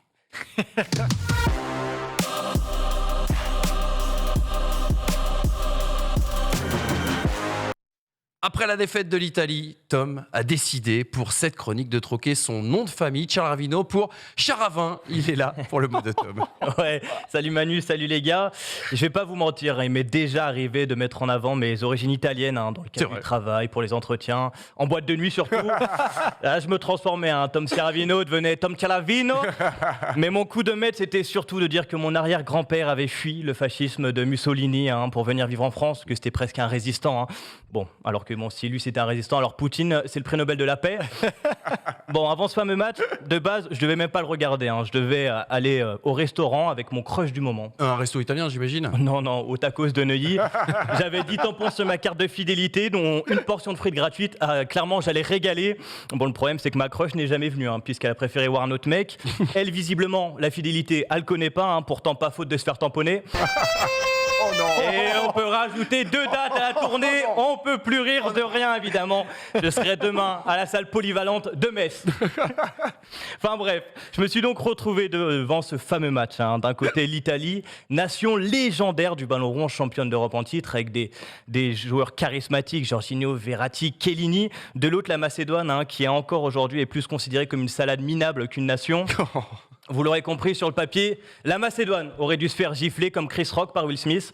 Sacré baffe, notre ami, le genre de baffe que tu te prenais au collège, par ta meuf devant tes potes. Peut-être avait la trace de la main, la larme qui coulait, mais il fallait rester digne. Je m'en bats les couilles, elle regrettera. Bon, spoiler, elle n'a jamais regretté. Non, incroyable baffe. Bref, où j'en étais? Ouais, ça fait 1 minute 30 que je parle, j'ai toujours pas dit un mot sur ce match. Bon, en même temps, il n'y a pas grand-chose à dire. Toute la rencontre, c'était une domination stérile de l'Italie, 34 tirs à 4 quand même. Et puis tu te fais cueillir en fin de match comme un sanglier en période de chasse ou un promeneur en ce moment visiblement. Un coup du sort terrible, mais tellement révélateur de l'état actuel de l'Italie. Alors pourtant tu l'as dit Tom, l'Italie championne en titre, mais l'Italie qui a paru très fébrile sur ce match. Ouais, comme si les souvenirs de l'élimination en qualification il y a 6 ans déjà avaient laissé quelques séquelles. Mais en fait on s'est rendu compte que le mal est bien plus profond. Si tu regardes un peu l'historique des dernières années, tu te rends compte que les Italiens, depuis leur victoire en 2006 contre la France, n'ont gagné qu'un seul match en Coupe du Monde. Ils ont terminé dernier de leur groupe en 2010 derrière la Nouvelle-Zélande qui, je rappelle, s'entraîne avec des ballons Val. En 2014, ils sont éliminés également. Et puis en 2018, ils participent même pas à la compétition. Bon, un bilan vraiment pas ouf. Bon, avec ce genre de bilan, Macron se représente, mais évidemment, je vais pas parler de politique et je suis chroniqueur sportif, faut pas déconner. Un bilan pas ouf donc pour la nationale. Et pourtant, avec la victoire à l'Euro l'été dernier, on se disait peut-être que l'Italie était de retour. Mais en fait, c'était un peu un cache-misère.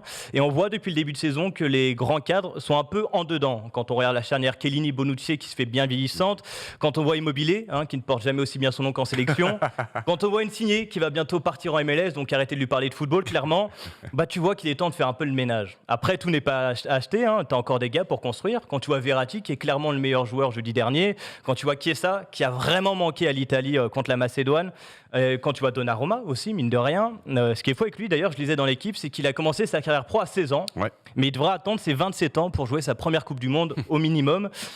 Bon, après, ça va qu'il peut compter sur son club pour vivre des grands moments. Il est génial, le môme. Au-delà de la sélection, il y a quand même un vrai problème de formation en Italie. On sort plus autant de joueurs qu'avant. La Serie A n'a clairement plus son rayonnement d'antan. Il n'y a plus ce football italien, cette patte tactique, ce qui la rendait vraiment solide et qui l'a fait dominer le football durant des années. Il n'y a plus ces joueurs de caractère qui représentaient tellement bien la sélection italienne et qui connaissaient la recette pour aller au bout. Les Gattuso, les Materazzi, on les détestait et eux, ils aimaient ça. En plus, ils cultivaient ça, même ces salopios. Bref, Il y a beaucoup de choses qui sont à revoir en Italie, de la formation jusqu'à la sélection, en passant évidemment par la fédération.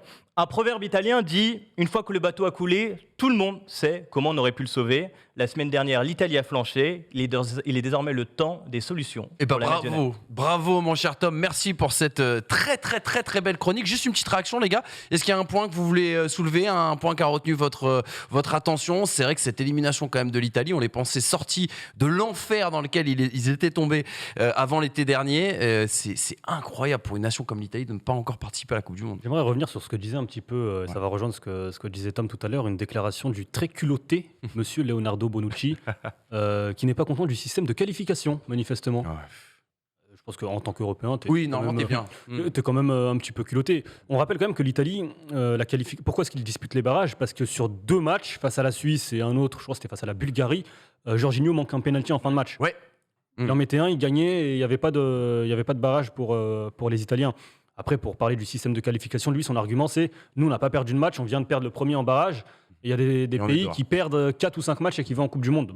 Si je t'invite à aller jouer à La Paz et à Caracas, parce qu'on rappelle qu'en Amérique du Sud, c'est un championnat. Ça dure 3 ans, les qualifications. Donc, voilà, un peu de retenue, un peu de pudeur. Bon, normalement, quand tu perds contre la Macédoine du Nord, t'as pas ta place en Coupe du Monde. T'as vraiment pas ta place en Avec Coupe tout le du respect Monde. que j'ai pour nos amis macédoniens. Je sais Oui, bien sûr, non, mais clairement, oui, c'est pas. J'embrasse Pandev également. Voilà, en tout cas, pour la belle chronique de notre ami Tom, on aura appris plein de choses sur l'histoire de Tom, sur sa famille aussi. Je suis vraiment content, vraiment À vérifier les infos. À vérifier quand même, ouais, exactement. Allez, les amis, on lance tout de suite la perf du week-end. La perf du week-end, c'est de la Formule 1. C'est Max Verstappen, le Néerlandais, qui a gagné sa première victoire de la saison. Est-ce qu'il est capable de faire le back-to-back? C'est encore un petit peu trop tôt, vous direz, mon ami Hamza, toujours très prudent. Oui. Mais on revient quand même sur ce très beau Grand Prix d'Arabie Saoudite.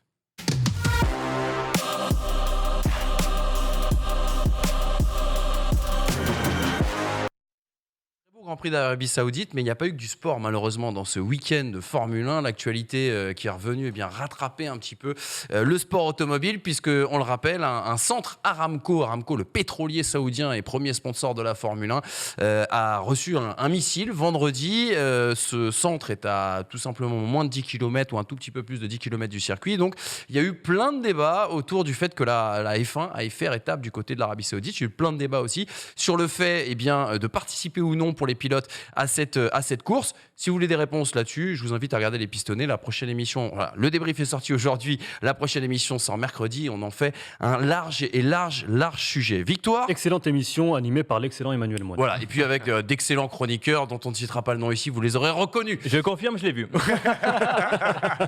Les amis, du coup, je voulais qu'on revienne un petit peu sur cette victoire de Max Verstappen. Max Verstappen et cette Red Bull. Alors c'est marrant parce qu'on a vraiment deux philosophies qui s'affrontent cette année entre une Ferrari qui, pour le moment, a un petit peu plus d'appui et est une voiture beaucoup plus rapide que la Red Bull, en tout cas en virage et notamment virage rapide.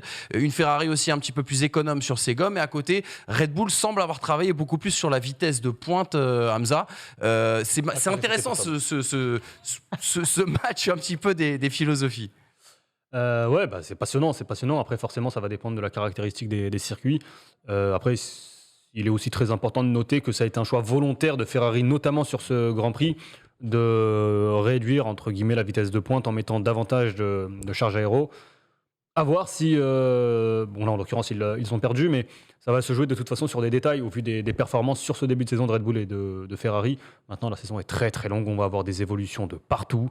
Donc... on est parti en tout cas pour vivre, j'ai l'impression, j'ai pas envie de m'avancer trop, mais la saison semble être bien partie. Exactement, c'est vrai qu'on sort d'une saison 2021 qui était historique. Alors bon, on ne reviendra pas sur la conclusion de cette saison 2021, on en a suffisamment parlé dans cette émission et c'est vrai que ça nous a tous laissé un petit goût amer là, comme ça ici, qu'on soit supporter d'Hamilton ou pas d'ailleurs, hein, je tiens à le préciser, c'est vraiment pour la beauté du sport qu'il a manqué quelque chose. Moi perso j'étais pour Latifi. Et voilà. Encore déçu ce week-end. Ouais. Merde. Ou qui s'est encore illustré. Tu le vois de la manière avec laquelle, bien sûr, tu le veux. C'est vrai qu'il y a un truc rafraîchissant aussi dans cette saison. On évoquera le cas Hamilton dans quelques instants. Mais c'est cette bataille Verstappen-Leclerc. On a eu le droit à des batailles en piste encore ce week-end. C'était le cas du côté de Bahreïn il y a une semaine maintenant. Il y a une histoire dans l'histoire. Je pense qu'on est tous des passionnés de sport autour de cette table. Et c'est ça aussi, quelque part, qui nous régale, quoi. Moi, c'est toi qui en avais parlé la dernière fois, c'est qu'ils se connaissent depuis le karting. Ouais. Et mine de rien, moi, dès que je regarde une course, là, je me dis qu'ils se détestent. Et du coup, c'est vrai que ça rajoute un truc en piste. Tu te dis, il va pas le laisser passer. S'il peut la jouer un peu sale, il la jouera sale. Surtout notre ami Max. Mais moi, ce qui me. Pardon. Hier, il y a eu du vice. Non, mais Charles Leclerc, on le fait passer quand même pour le tout doux, le tout mignon. Peut-être parce qu'il parle français. Parce que Charles Leclerc, c'est aussi un mec très très dur. Et pas qu'avec Verstappen, façon, avec Hamilton aussi par le De toute passé. façon, il y a que des vicieux pour être en Formule 1, j'ai l'impression. Mais vraiment, Des vraiment, garces. c'est des Ah oui. standards de garces. orageux. Mais par contre, C'est génial. ce qui me surprend un peu, moi qui suis un peu novice de la Formule 1, c'est que l'année dernière, j'avais pas du tout cette sensation, c'est les conclusions hâtives. J'ai l'impression que là, ça fait 2 courses. La première course, on se dit, cette année, c'est pour Ferrari. La course d'après, on se dit, ça y est, Max a remis les pendules à l'heure. T'as raison. Et Hamilton s'est foutu. Alors que l'année dernière, on savait que ça allait jouer entre Ferrari, Red Bull et Mercedes. Et je trouve que tu parlais de fraîcheur, ça, je trouve que c'est une fraîcheur, ces conclusions hâtives. Ouais, non, mais t'as raison. Et il y a aussi le truc, c'est que l'année dernière, on sait que les voitures étaient en fin de génération. Donc le développement allait être limité. Donc c'est-à-dire que ce duel Mercedes-Red Bull, tu le sentais venir. Ce duel Verstappen-Hamilton, tu le sentais venir. Tu disais, bon. Alors, on savait pas que ça allait durer jusqu'au dernier virage du dernier Grand Prix. Ça c'était dur à pronostiquer. Mais par contre, cette année, c'est vrai que l'inconnu, c'est que le développement, il va pas te faire gagner 1 ou 2 dixièmes, mais tu peux aller chercher des demi-secondes, voire 1 seconde peut-être pour certains concepts. T'as pas un chroniqueur quand même pour les pistonnets? Je pense qu'il y a quelque chose. Brice Germain me semble en dedans en ce moment. Il y a peut-être un truc à faire. Attention. Je peux remplacer BG. Ça, là-dessus, je te fais confiance. Là-dessus, il n'y a pas de souci. Mais c'est vrai, voilà. Donc, c'est vrai que ça fait une saison ouverte. Quid de Mercedes, les gars? Parce qu'on a vu un Hamilton au fond du seau quand même ce week-end. En fin de course, il faisait de la peine. Cette vidéo qui a tourné sur les réseaux, je sais pas si Jérém, tu peux nous la retrouver. Tiens, d'ailleurs, en régie. C'est la première du keynote. Tu tapes, ouais, c'est ça. Ah ouais. Hamilton triste. Normalement, tu dois trouver quelque chose. Elle est incroyable cette vidéo. Je sais pas si on a déjà vu Lewis Hamilton dans Moi, cet je pense état-là. on tire des conclusions. Ouais. On essaye de. Moi, je pense tout simplement qu'il est juste éprouvé physiquement du Grand Prix. Ouais. Moi, je vois pas plus loin. d'accord, Pour moi, ok. c'est pas de la déception, Ouais. c'est pas de. Mhm. Peut-être que je me trompe, hein, mais. Mais Voilà. lui qui a une. Comment dire, Hamza, Manu, vous allez me dire, mais vous connaissez parfaitement la psychologie de Lewis Hamilton. Il a une conscience géopolitique, écologique qui est très forte. Et avec le contexte de ce Grand Prix-là, est-ce qu'il n'y a pas une possibilité aussi qu'il ait fini encore plus lessivé que les autres? Je ne sais pas, hein, je demande. Alors là, je vais dire, tu as mis une pièce dans le jukebox de Hamza qui va te faire une réponse au carré là-dessus. Moi, je te laisse tout de suite la parole, mais je suis même étonné. Regardez l'image là, justement, de Lewis Hamilton. À gauche, une avec fois le qu'il est casque sorti. jaune. T'as raison, c'est peut-être, ils étaient tous très très éprouvés. On rappelle les déclarations, je crois que c'était Magnussen qui disait en Oui, qualif le coup à il n'a lâcher. pas pu faire la Q3 à fond parce qu'il avait mal au cou. Et mal au cou. Et ouais. Hülkenberg qui s'attendait, on rappelle Hülkenberg c'est le pilote remplaçant de Sébastien Vettel du côté d'Aston Martin qui ne devait pas démarrer la saison, sauf que Vettel a le Covid. Et Hülkenberg qui disait ce sera le Grand Prix le plus difficile de ma carrière. Mais il faut pas non plus oublier que les mecs, vendredi soir, ils ont fini à 2h du mat une réunion. Aussi, oui, Enfin, bien sûr. Mais d'ailleurs, Avec les nerfs à vif. là-dessus, est-ce qu'ils voulaient finalement tous courir ou est-ce qu'ils ne voulaient pas tous courir? Parce que je sais qu'il y avait un accord entre tous. Alors je ne sais pas s'ils ont tous été suivis ou justement, ou si on Selon- leur a dit arrêtez de nous emmerder. Selon les infos exclusives d'Emmanuel Moine, fit les pistonnets. Non, ils voulaient pas courir, Ils voulaient paraît-il. tous pas courir. C'est pour ça que ça a pris autant de temps d'ailleurs. Mais c'est le gouvernement aussi qui a parlé. Alors, Alors paraît-il, ce que vas-y. je disais hier ou avant-hier, non hier je crois, dans l'équipe, c'est que pour rassurer les pilotes, ils ont dévoilé des documents secrets défense, notamment Oui. sur la manière de défendre en cas d'attaque de missiles, ce qui me... une barrière antimissile, je crois. Oui, c'est ce qui avait écrit dans l'article de ça Frédéric me Ferret. semble Ils les complètement ouvrent fou. facilement. Mais oui, voilà, c'est ça. Vraisemblablement. Comme ils les ont sortis, justement, c'est là où ça a complètement fait débat, puisque comme ils ont sorti, pour rassurer les pilotes, et que les pilotes n'étaient toujours pas rassurés, ils ont dit il faut qu'on contre-attaque, et ils ont dit si les pilotes ne courent pas, on ne les laissera quasiment pas sortir du territoire. Alors, On ça va- a été c'est une démenti. rumeur, ouais, ça, Ça a c'est- été- ça a été la démenti. BBC, Ouais, enfin, la BBC l'a ouais, dit. ouais. Alors c'est vrai que on a du mal à dénuer le vrai du faux. Ce qu'on sait, c'est qu'il y a apparemment 5 pilotes qui étaient moteurs. Ça, c'est l'histoire qui le raconte. 5 pilotes qui étaient moteurs dans ces discussions en disant nous, on va absolument pas courir. Gasly, Hamilton, Verstappen, Alonso. Russell et paraît-il président de la- même Lance Stroll. Ça, c'était une surprise parce qu'on rappelle que son écurie l'écurie qui appartient à son père a comme sponsor titre le fameux pétrolier saoudien. Après, il a le droit d'avoir une conscience. Après, il a le droit d'avoir une conscience et c'est vrai que c'est un garçon qu'on voit très très peu prendre la parole sur des sujets importants. Donc tant mieux, c'est Ou intéressant. même sur des sujets pas importants. Et même sur des sujets pas importants, t'as raison. Et derrière, ce qui s'est passé, c'est qu'il y a eu le balai des organisateurs, des directeurs d'écurie qui sont venus mettre la pression aux pilotes. Canal+ a notamment sorti ce week-end que certains directeurs d'écurie auraient menacé certains pilotes de les virer, ni plus ni moins en tout cas, et de les remplacer. Donc voilà, donc au final, et on le voit bien d'ailleurs à cette vidéo de Pierre Gasly, lorsqu'il est interviewé par Julien Febvre à la sortie de cette réunion, on voit bien qu'il dit rien, parce qu'il peut rien dire, mais on voit bien à son langage corporel qu'il est quand même un petit peu désarçonné. Il dit A, mais il pense B. Voilà, Et exactement. c'est là où j'en veux, encore une fois. Alors, encore une fois, je le redis. Et on revient au avec jukebox Pistonné. de ce que je disais tout à l'heure, c'est cet avis fort de Hamza que j'aime Non, beaucoup. mais c'est facile, dans ma position, moi, ici, dans ces studios, c'est pas mon but, vraiment. J'ai pas envie d'être le donneur de leçons. Mais si 20 pilotes du sport automobile roi, après, alors que sachant que les yeux du monde, pas forcément sportifs, mais les yeux du monde Sont ont pas- quand même un œil sur ce qui se passe là-bas par rapport au missile. Si les 20 pilotes te disent non, on ne court pas, et que ils font fi des pressions des directeurs d'écurie. Pourquoi est-ce que vous ne restez pas... Moi, c'est pour ça, et je pense qu'on aura des infos qui sortiront chez les médias allemands, chez les médias espagnols. Les pilotes de chaque pays vont parler en off à leurs journalistes, et je pense que dans les prochaines semaines, on aura déjà des premières infos sur ce qui s'est dit à l'intérieur. Mais j'aimerais vraiment savoir ce qu'il s'est dit pour que le pilote change d'avis. Parce que si les 20 pilotes disent non, va virer Lewis Hamilton. C'est impossible, mais oui, bien sûr. Soyons sérieux. Non, et puis c'est comme, tu sais, le OMP, je vais faire un parallèle avec le foot, le OMPG qui s'était joué avec les minots, par exemple, je suis désolé, ça n'a plus du tout la même saveur. Tu retires Lewis Hamilton, Max Verstappen, Fernando Alonso, enfin, tu prends... on Et va pourtant, dire- les minots ont fait le résultat, on le rappelle. Et pour... C'est vrai, t'as raison. 0-0. On parlait des Princes. C'est vrai, t'as raison. Mais- Mais ouais, voilà, ça aurait été en tout cas un message très très fort envoyé. Mais Pour ça- Vas-y, non, mais c'est pour ça où je rejoins Hamza, c'est qu'on manque d'infos. Est-ce que Hamilton ou Verstappen avaient à 100% envie de ne pas courir ce Grand Prix? Moi, ça me fait penser un peu au débat de la Coupe du Monde au Qatar. Ouais. On dit toujours, ouais, mais C'est vrai. pourquoi on boycotte pas? Parce qu'en fait, il suffirait, et c'est un grand mot, que ce soit soit Ronaldo, soit Messi, soit Mbappé, donc des grands, les plus grands. Parce que si demain, Pierre Gasly, avec tout le respect que j'ai pour lui, dit je cours pas, t'entraînes pas les 19 autres pilotes avec toi. Si Hamilton ou Verstappen le fait, là, je pense que le mouvement est plus gros. Donc, est-ce que les deux plus grands pilotes de cette grille étaient 100% convaincus de ne pas vouloir courir Et ce qui est intéressant dans ce que tu dis, excuse-moi, c'est que tout à l'heure, tu t'en parlais aussi, l'exemple du foot. Ronaldo veut pas faire la Coupe du Monde. Ronaldo, tu peux le remplacer. Là, les 20 pilotes refusent. Oui, c'est vrai.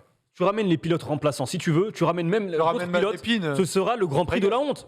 Dans l'histoire de la F1, il sera considéré comme le Grand Prix de la honte, où les pilotes ont dit non, mais les directeurs d'écurie ont voulu remplacer les pilotes, ont remplacé les pilotes, et ont quand même couru. Dans l'histoire, il y aura Grand Prix de la honte, Arabie Saoudite 2022. Eh ben, je suis même pas sûr. Tu parles d'image, moi je parle d'image. Eh ben, je fais un parallèle avec le tennis et le Grand Prix me fait aussi penser un petit peu au tennis puisque c'est des tournois qui suivent à travers le monde chaque semaine. Et dans le tennis, à une époque, il y a 2 ans, 3 ans, quand tu avais ni Djoko, ni Nadal, ni Federer qui faisaient un tournoi, tu savais que les médias, les sponsors criaient au scandale parce que tu n'avais aucune retombée, parce que tu n'avais aucun média, parce que certaines chaînes, des fois, ne diffusaient même pas les matchs. Si tu n'es pas bankable, à un moment donné, comme tu dis, la Coupe du Monde, tu n'as pas de Ronaldo, tu n'as pas de Messi, tu n'as pas de Mbappé. Un Coca ou tous ceux qui ont mis des milliards, ils font quoi derrière? Tu fais du... Alors oui, nous, on est journalistes de sport, on va kiffer parce que tu vas regarder un match de foot parce que ça va bien jouer, parce que voilà.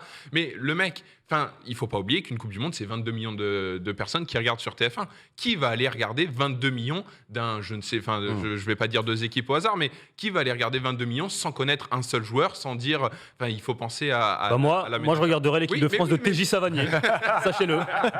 Mais non, mais- J'avais Jonathan Et Klaus, tu l'as maintenant déjà- c'est TJ Savanier, mon nouveau combat. Tu l'as déjà fait pendant les JO, je te rappelle. Avec Sylvain Ripoll, c'est sûr, évidemment. Non. Mais non, mais c'est Mais- tout ça. Mais par contre, là où je reviens pour Hamilton, quand il dit à Laurent Dupin, quand il sort de la qualif Oui. 16e et qu'il dit ouais, moi la Oui, place, fallait le dire j'ai avant. qu'une seule chose, j'ai qu'une seule envie, c'est d'être à la maison. Ouais.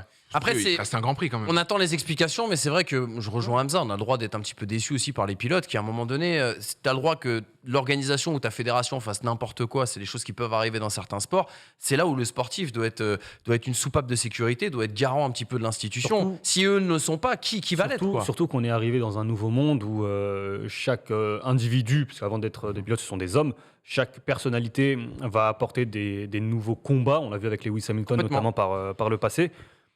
On voit que la F1 se met au diapason. L'exclusion du Grand Prix de Russie, on en parlait encore dans les pistonnets avant le début de la saison, et je vous conseille vraiment de revoir cette émission parce que ça répondait à la problématique. Moi, personnellement, je ne pensais pas qu'on aurait ce problème si vite. Tu vires le Grand Prix de Russie parce qu'il y a ce qui se passe aujourd'hui en Ukraine. Là, on a une attaque de missiles à 10 km d'un circuit. La priorité, c'est protéger, préserver tes intérêts. Il y a, je trouve, un décalage et il y a un rendez-vous manqué, je pense, dans l'histoire ou en tout cas dans la saison. Et là, je pense que c'est vraiment des divergences. On est en plein dans des divergences géopolitiques. C'est-à-dire que, moi, c'est comme ça que je l'analyse. Après, c'est peut-être une erreur. Chacun aura son avis. Moi, j'ai la sensation que tu vas pas en Russie parce que c'est Liberty Media, que c'est les États-Unis, que peut-être l'Arabie Saoudite n'est pas blacklistée telle que l'est la Russie aujourd'hui. Après, on n'est pas là pour faire une échelle. Il y a aussi plein de choses qui se déroulent après, avec le pétrole, avec les mais énergies. il y a de l'oseille aussi en Russie, hein, Oui, si mais tu vas par regarde, là, tu vois. Si on refait un parallèle avec le foot, ils disent je m'entends, mais beaucoup de personnes peuvent dire que le principal fait que Kylian Mbappé n'ait pas rejoint le Real cet été, c'était le fait que Florentino Pérez ait 3 milliards quand même au Qatar. Oui, et à un moment donné, il y a quand même 2-3 ronds qui traînent dans ces pays-là avec les énergies, avec le pétrole, et on ne sait pas qui est actuellement à la tête de la Formule 1 et qui a peut-être dit écoutez, moi j'ai quand même 2-3 actions qui sont en Arabie Saoudite. Si vraiment il me tire toutes les vis, et ben moi ça va être compliqué pour suivre en F1. Enfin, il y a aussi tous ces dires-là qu'il faut attendre. Mais de toute façon, Hamza le disait très bien, on est dans une génération, et c'est là où moi j'ai du mal à comprendre parfois, où les sportifs, ça y est, sont politisés. On le sait. Ou à demi politisés. Ouais, mais de plus en plus, bien plus que leurs prédécesseurs. Moi, ce que je regrette, c'est qu'aujourd'hui, donc, ils n'ont jamais eu cette place, ce rôle modèle que pouvaient avoir des Platini ou des pilotes. Aujourd'hui, Coupe du Monde au Qatar, personne ne se lève. Grand Prix là en Arabie Saoudite, personne ne se lève. Et pourtant, on sait que quand les joueurs se sont levés, par exemple, je pense au cri de singe quand ils ont arrêté le match. Bien sûr. Ça fait la une de l'équipe. On se dit c'est génial quand les mecs prennent position. Donc là, je pense que évidemment, ça nous dépasse tout l'argent qui est en jeu et toute la pression qu'on leur a mis. Mais comme le dit très bien Hamza, il y a un moment, c'était peut-être aussi un rendez-vous un peu avec l'histoire. Et je trouve que dans cette génération de sportifs qui sont des modèles bien plus que les autres, là, c'est un peu un rendez-vous manqué. Donc on rappelle que l'Arabie Saoudite, c'est pas qu'une histoire de ils ont reçu un missile, c'est une guerre, parce qu'on n'est peut-être pas au courant en France. Et qui dure depuis. C'est une guerre depuis quasiment une décennie du côté du Yémen qui a fait près de 400 000 morts. Beaucoup de civils. Donc voilà, et j'ai vu un commentaire tout à l'heure, cet exemple, je l'avais totalement oublié. Dortmund, ouais. C'est exactement ça. Dortmund, Monaco, Ligue des Champions, l'attaque contre le bus de Dortmund, le lendemain, on oblige les joueurs à jouer. Et c'est vrai que même la grande similitude, c'est qu'on se rappelle que c'était Tourelle, je crois, l'entraîneur de Dortmund à ce moment-là. Et à l'époque, c'est ces dirigeants qui avaient eux-mêmes la pression de l'UEFA. Et les dirigeants ont forcé. C'est ces dirigeants qui avaient forcé à jouer, ce qui avait entraîné d'ailleurs le départ, bien sûr, de Thomas Tuchel. Juste un petit mot très rapide sur les Français, les gars. Ocon, 6e, si je dis pas de bêtises, et Gasly également qui marque ses tout premiers points de la saison. C'est plutôt bien. Le regret, c'est qu'Alpine n'ait pas pu mettre 2 voitures dans le top 10 et prendre un petit peu plus de points. Ils avaient pourtant de la perfo ce week-end. Est-ce que je peux vous demander un petit truc, les gars? Bien sûr, c'est passé. C'est 5 balles, hein, mais. Voilà ce que je veux dire. Merde, putain, bon, on n'y va pas, les gars. Désolé, je suis un énorme crevard. Non, c'est ce qui s'est passé entre Verstappen et Leclerc, là, sur le moment où il y avait des dépassements incroyables. Et ce moment où ils se sont rapprochés d'une ligne blanche, il y a eu un énorme freinage. Et je trouvais ça incroyable parce que déjà, ils se livraient une bataille qui était propre. Déjà, je tenais à le dire parce que ces dernières années, des fois, il y en avait toujours un qui craquait et qui j'avais l'impression, niquer l'aileron de l'autre. Mais là, la bataille était propre et il y a même eu ce moment incroyable où ils ont freiné devant la ligne blanche. Et je voulais vous demander, qu'est-ce qui s'est passé en fait? La zone DRS. Mais c'est bien que tu poses la question parce que c'est l'un des points qu'on a oublié ce matin. On était un peu dans le brouillard ce matin. On a oublié d'insister sur ce point, mais je pense qu'on va y revenir. On fera même un débat sur cette question-là. C'est, si tu veux, grosso modo, avec cette nouvelle philosophie de voiture, avant, quand 2 voitures se suivaient, tu avais un phénomène qu'on appelait l'aspiration. C'est-à-dire, c'est comme si tu te mettais, tu vois, quand tu prends le pommeau de ton aspirateur, tu te le mets devant la tête comme ça, et c'est à peu près le même effet. Je le fais tous les matins. Voilà, c'est très agréable. Le fais pas ailleurs, ça peut pas devant la très tête. mal. Et si tu veux, voilà, la voiture de devant aspirait celle de derrière. Et avec cette nouvelle philosophie, on a moins ce phénomène d'aspiration. C'est-à-dire qu'en fait, quand tu es derrière, la voiture qui est devant toi, on dirait Will Buxton qui parle, quand tu es derrière la voiture qui est devant toi, elle est donc devant toi et toi tu es derrière, et ben grosso modo, ce qui se passe, tu n'as plus d'aspiration, donc il faut vraiment qu'il y ait On va t'apporter un traducteur. Putain, je suis fatigué. Comment ça s'appelle, un différentiel de vitesse qui soit très important pour que le mec qui est derrière passe celui qui est devant. Et en Formule 1, il y a un outil un petit peu artificiel qui s'appelle le DRS, c'est-à-dire qu'il y a une partie de ton aileron arrière qui arrête en fait de produire de la traînée, il s'ouvre en fait, ce qui laisse passer l'air et te fait gagner quelques kilomètres/heure. Et là, si tu veux, il se battait pour être celui qui allait avoir le DRS, donc celui qui allait passer en deuxième sur cette ligne blanche. Okay. Et là, je me retourne vers toi, Hamza, parce que c'est vrai qu'on n'a pas eu le temps d'en parler ce matin, mais moi, je trouve que ça gâche un petit peu du côté racer qu'on connaît, c'est-à-dire que là, les mecs se battent, non pas pour passer, mais pour avoir la petite tête qui va leur permettre de passer derrière. Ouais, je sais, toi, tu rejoins un peu Brice Germain. Là-dessus, Balance, voilà. Balance, il y a quoi Là-dessus, j'ai mauvais goût. C'est... Non, mais moi, j'ai trouvé ça génial. Moi, j'ai trouvé ça génial. Regarde, il a coupé le téléphone. Non, mais moi, je trouve ça génial parce qu'effectivement, c'est joué, mais c'est pas la première fois. Moi, je me souviens un Grand Prix d'Inde en 2012 ou 2013 où c'était également le cas, où il y avait une gigantesque ligne droite. Du coup, on sortit des stands, boum, on freine. Voilà, ça titille, c'est malin, c'est pas dangereux en plus, parce que les deux pilotes étaient côte à côte. Et ce qui est marrant, c'est que finalement, c'est celui qui a eu le DRS, il me semble, c'est Verstappen quand même qui a eu le DRS, mais Leclerc, comme il a vu que Verstappen était quasiment à l'arrêt, Leclerc a réaccéléré, et du coup Verstappen avec le DRS n'a pas pu dépasser Charles Leclerc. Voilà, c'est sympa, moi j'ai trouvé ça très... Moi j'adore ce côté vice, mais si tu veux, j'ai pas envie qu'on ait toute la saison, en fait, la bagarre aller chercher la zone DRS plutôt qu'aller chercher un bon frein. Mais là, ils se le permettent parce qu'ils ont une avance quand même importante sur les autres. Oui, c'est vrai, tu pourrais pas le faire si jamais il y avait des poursuivants. Mais j'ai entendu, désolé, j'ai encore une autre question. Vas-y, on est à 10 euros. Non, mais il paraît que le DRS est un peu moins important que les autres années du fait des changements de voiture, etc. Enfin, c'est du coup les commentateurs qui disaient ça pendant la course. J'ai pas bien compris pourquoi. Et je sais pas en fait, tu peux te suivre. Ça veut dire qu'avant, l'argument, moi aussi, je suis fatigué. C'était à 4h du matin. La volonté première de ce nouveau règlement et de cette nouvelle réglementation avec cette nouvelle voiture, c'est de permettre de se suivre rapidement partout. Avant, il y avait un problème, ce qui veut dire que lorsqu'on était à moins de 2 ou 3 secondes d'une voiture, notamment sur les secteurs sinueux où tu as des virages lents ou rapides, tu perdais de l'appui. Donc, ta voiture n'était pas stabilisée. Donc, c'est comme si tu étais sur une piste de glace. On va caricaturer, d'accord ? Là, avec cette nouvelle réglementation, tu peux plus facilement suivre la voiture qui est devant toi. Tu peux la suivre partout sur l'ensemble du circuit. Sauf que la contrepartie, c'est que le DRS, désormais, est peut-être moins... Quoique sur les 2 premières courses, ça ne s'est pas forcément monté. Mais paraît-il, la volonté à terme, c'est de supprimer le DRS parce que le DRS sera moins important que sur l'année 2021 et que sur les précédentes années. Okay, on est qu'au balbutiement, hein, donc c'est vraiment au cours de la saison qu'on va pouvoir tirer les conclusions de toutes ces interprétations. Quoi. Okay. C'est bon, j'ai plus de questions en fait. C'est bon, c'est fini. On fera une FAQ la prochaine fois. Bien vu. Voilà pour la Formule 1, les amis. Prochain Grand Prix dans 15 jours du côté de l'Australie. Ce sera le retour à Melbourne avec un circuit qui a un petit peu changé. On passe tout de suite au dossier.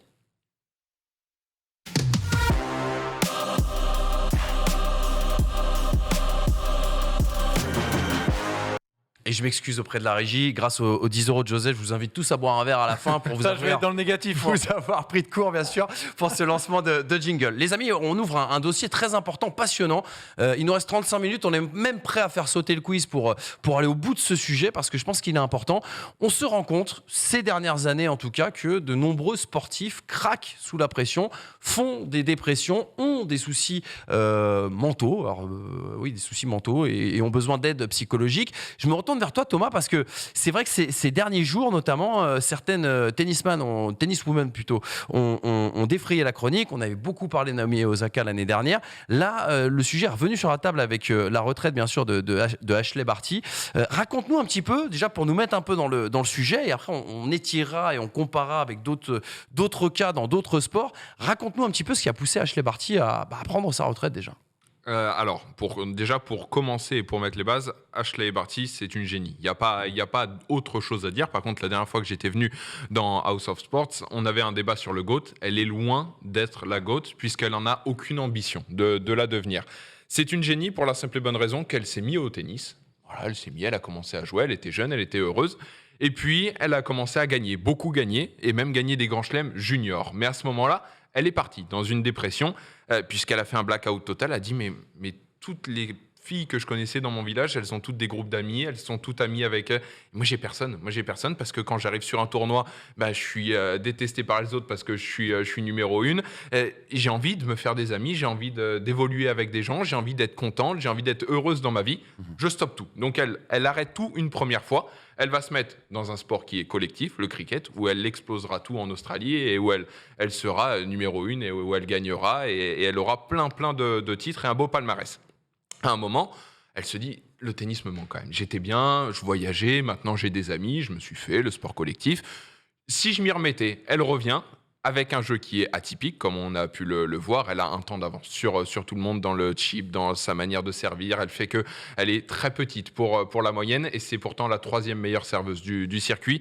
Elle est très, très, très solide et c'est ça qui est intéressant chez Ashley Barty, puisqu'elle n'a rien à envier à personne alors qu'elle n'a pas le physique qui porte à dire ça va devenir une championne. Et de là, elle commence à gagner énormément. Elle prend Roland Garros en 2019, elle prend Wimbledon en 2021, l'Australian Open en 2022. Elle se marie alors j'ai un doute si c'était fin d'année dernière ou début de cette année. Et là, elle en arrive à se dire bon, de toute façon, moi je suis pas quelqu'un qui va aller chasser les records. Non, c'est pas pour moi. J'ai pas commencé assez tôt. C'est pas ma version de voir les choses. Et donc, du coup, j'ai gagné l'Australian à la maison. Je peux faire quoi de plus? Je suis numéro 1 mondial. Elle est fatiguée aussi, elle a dit. Ouais. Mais surtout, elle ne peut plus se donner d'autres objectifs. Elle ne peut plus. Donc, du coup, elle est arrivée à un stade où c'est une génie du sport. Elle ne pourra pas être détrônée. Elle aurait pu aller chercher des records, mais c'est pas ce qu'elle veut. Quand le coronavirus y était, elle préférait rester en Australie et ne même pas aller jouer de tournoi, plutôt qu'aller sur le circuit, aller chercher justement des titres, des records, des victoires, des palmarès, plein de choses. Non, elle, ce qu'elle voulait, c'était avoir sa tranquillité, être bien avec ses amis, avec son mari désormais, avec sa famille. Et voilà. Et là, il y a eu la goutte d'eau qui a fait déborder le vase. Elle n'a plus forcément la motivation nécessaire. Après, combien de temps durera cette retraite, puisque c'est une question qui va se poser. Pour moi, dans 3 ans, il y aura un enfant et elle va revenir. Mais voilà, ça va être une retraite parce qu'elle n'en peut plus, parce qu'elle n'a plus forcément la motivation, parce qu'elle n'a pas envie de se faire mal plus que ça. Voilà, c'est Ashley Barty. Pour toi, c'est un problème, on va dire, de défaillance mentale ou est-ce que c'est quelque part quelque chose qui est lié au tennis? Parce que c'est vrai qu'on nous l'a très bien dit dans le chat, il y a déjà eu des cas, Clijsters, Hénin, Martina Hingis, on pourrait même côté français parler de Marion Bartoli, bon, même si elle n'était pas revenue par la suite. Amélie Mauresmo aussi, il me semble, avait fait comme ça une pause. C'est typique au tennis ou pour toi, c'est quelque chose qui a attrait à l'époque? C'est quand même relativement typique au tennis. Pour la simple et bonne raison, on parlait de plein de sports, que ce soit le foot, le basket, on parlait de Formule 1. On fait un week-end et on rentre à la maison. Le tennis, on part 2 mois parce qu'il y a une tournée en Australie en début d'année. Après, on repart aux États-Unis parce qu'il y a une tournée. Puis on part en Europe. Donc à chaque fois, les Européens, ils reviennent à la maison, mais tous les autres, ils sont à l'extérieur. Et donc c'est très compliqué à un moment où on veut revoir sa famille, où on veut créer une famille, notamment chez les filles, puisque les filles, on veut créer une famille, on veut avoir un enfant. Et quand une carrière se finit, on a déjà normalement 35 ans. Pour beaucoup, c'est un peu tard, donc elles font cette impasse. Justine Hénin l'avait fait et avait coupé à 25 ans. Elle était revenue ensuite. Le tennis est quand même un sport qui laisse à péter les plombs. Et en plus, c'est un sport qui est individuel par rapport à beaucoup de sports où on peut être soutenu à l'entraînement, où quand on va avoir une défaillance, on va pouvoir repartir parce que c'est nos partenaires, nos coéquipiers ou coéquipières qui vont nous pousser vers l'avant. Au tennis, quand tu as une défaillance, tu perds. Et tu as une semaine. Tu rumines après, Mais tu as une semaine hors de chez toi où pendant la semaine, tu vas dire ok, j'ai rien à faire. Je vais aller visiter, mais je vais aller m'entraîner. Mais sinon, j'ai je ne peux pas exercer mon métier, je suis éliminé. Donc voilà, le tennis amène quand même à ces fissures mentales. Si on extrapole et qu'on sort justement de la question ultime du tennis, vous aurez compris que c'est ce qui nous a motivés, c'est notamment l'annonce bien sûr de la retraite d'Ashley Barty qui nous a motivés à poser ce sujet sur la table. Ça fait quelques semaines et quelques mois qu'il revient, on va dire, de manière latente avec différents exemples de sportifs et on va y revenir. Regardez ce qu'elle disait, Ashley Barty: je n'ai plus la motivation physique, la volonté émotionnelle et tout ce qu'il faut pour se dépasser au plus haut niveau. Je suis épuisé, je n'ai plus rien à donner au niveau physique.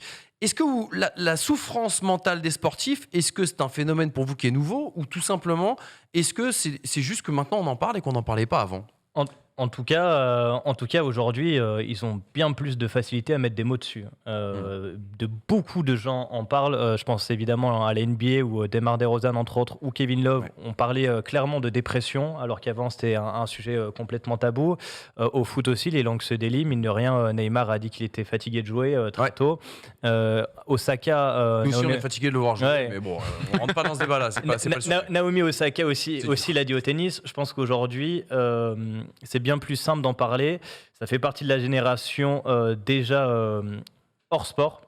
C'est-à-dire qu'aujourd'hui, il y a plein de tabous qui sont tombés, mine de rien, dans notre génération, avec l'avenue des réseaux sociaux. On a dès qu'on a un problème, t'en parles sur Internet, quelqu'un a le même problème et finalement tu te rends compte que t'es pas tout seul. Ça, je trouve que ça s'est répercuté évidemment sur le sport.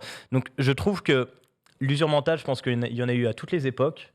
Aujourd'hui, par contre, je vais pas dire c'est plus simple de tomber dans l'usure mentale, mais en tout cas, plus rapidement, j'ai l'impression que tu vas dire « je suis usé ». Et en fait, je suis pas tout seul. Et je trouve que du coup, à l'époque où c'était un peu plus tabou, je dis pas que les gens étaient moins malheureux ou moins mal dans leur tête, mais tu avais moins ce truc de dire ah mais en fait c'est commun, donc en fait je peux m'en sortir. Oui. Donc voilà. Une sorte de banalisation, Voilà. entre guillemets. Les gars, vous avez un avis, vous, sur... C'est vrai qu'au rugby, on nous disait dans le chat, c'est vrai que les cas de Bastaro et Boxis, notamment... qui... Ouais, bien sûr, dans le rugby, c'est hyper présent, mais je suis d'accord avec Thomas quand il dit que c'est factuel de toute façon, que dans le tennis particulièrement, c'est présent. Mais c'est des sports où déjà tu es tout seul et en plus c'est des sports de staccanoviste quoi. Et c'est présent dans le tennis, mais je pense aussi beaucoup à la natation. Oui, t'as raison. Dans lequel il y a énormément de ça. Yann Thorpe, Effectivement, il y a Michael Yann Phelps. Thorpe. Ouais, Et puis Manodou, typiquement, c'est Barty, Manodou. C'est vrai. à 25 ans, il est parti, il est parti faire du handball, il a eu besoin de Et la réfléchir. frangine aussi, c'était déjà ça avant. Je pense à Rosberg aussi, qui avait besoin d'avoir d'autres objectifs. Vous en parlerez mieux que moi. On a tendance à penser que c'est de la faiblesse mentale, mais... Voilà, non, mais Ouais, après, et en plus, alors déjà, il y a ça. Moi, je pense que ça existe dans beaucoup plus de sports qu'on imagine, dans le rugby aussi, même dans les sports co, effectivement, Bastaro, Boxis, Jordan Michet, paix à son âme, malheureusement, il y a 2 mois, un joueur de Rouen est décédé et parce qu'il n'osait pas en parler. Personne ne savait qu'il était en dépression. Il n'y avait que sa femme à qui il a laissé une lettre qui était au courant.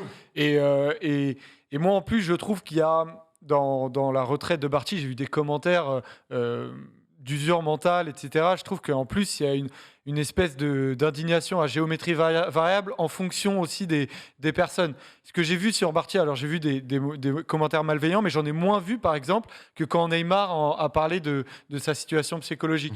Et j'en ai moins Parce vu... qu'elle gagne. Comment ? Elle gagne.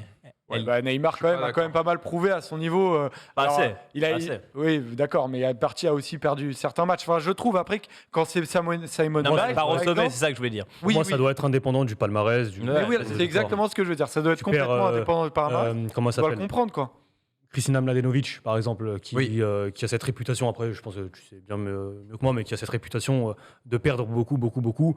C'est pas parce qu'elle perd beaucoup que si demain elle te dit je me sens mal, ceci, cela, on doit se permettre de juger de t'as pas assez gagné, t'as pas le droit ou quoi que ce soit. Mais j'ai l'impression qu'il y a une facilité sur les sportifs quand ils parlent de dépression et de mal-être à dire mais arrêtez, vous gagnez des millions, arrêtez de nous emmerder. Ça, c'est les gens qui n'aiment pas le sport qui souvent disent ça. Ouais, c'est vrai. moi j'ai beaucoup entendu, sur certains plateaux des chroniqueurs dire ça, pour ne pas le nommer Daniel Riolo, qui défendait cette idée notamment sur Neymar, et à dire que voilà, lui, en gros, il n'a pas le droit d'avoir des sentiments de tristesse. Moi, je trouve ça dur. Alors, je dirais pas que c'est... Je vais totalement à son encontre parce qu'il l'argumente et à sa façon. Mais je trouve que c'est quand même très dur ce qu'on fait des fois. On ne se rend pas forcément compte qu'eux aussi, ont des vraies sensations de faiblesse et que si on continue à dire des fois arrêtez un sportif, vous n'avez pas le droit de vous plaindre, et on en arrive à des sportifs qui explosent comme André Agassi, comme Pantani et qui en arrivent à faire des gestes de tentative de suicide. Et moi je trouve ça très bien, la force mentale aussi que Barty a de dire moi en fait je pars avant d'être en dépression. Mais c'est pas une star. C'était très intéressant ce que tu as dit, mais le souci, c'est que Neymar, c'était Osaka.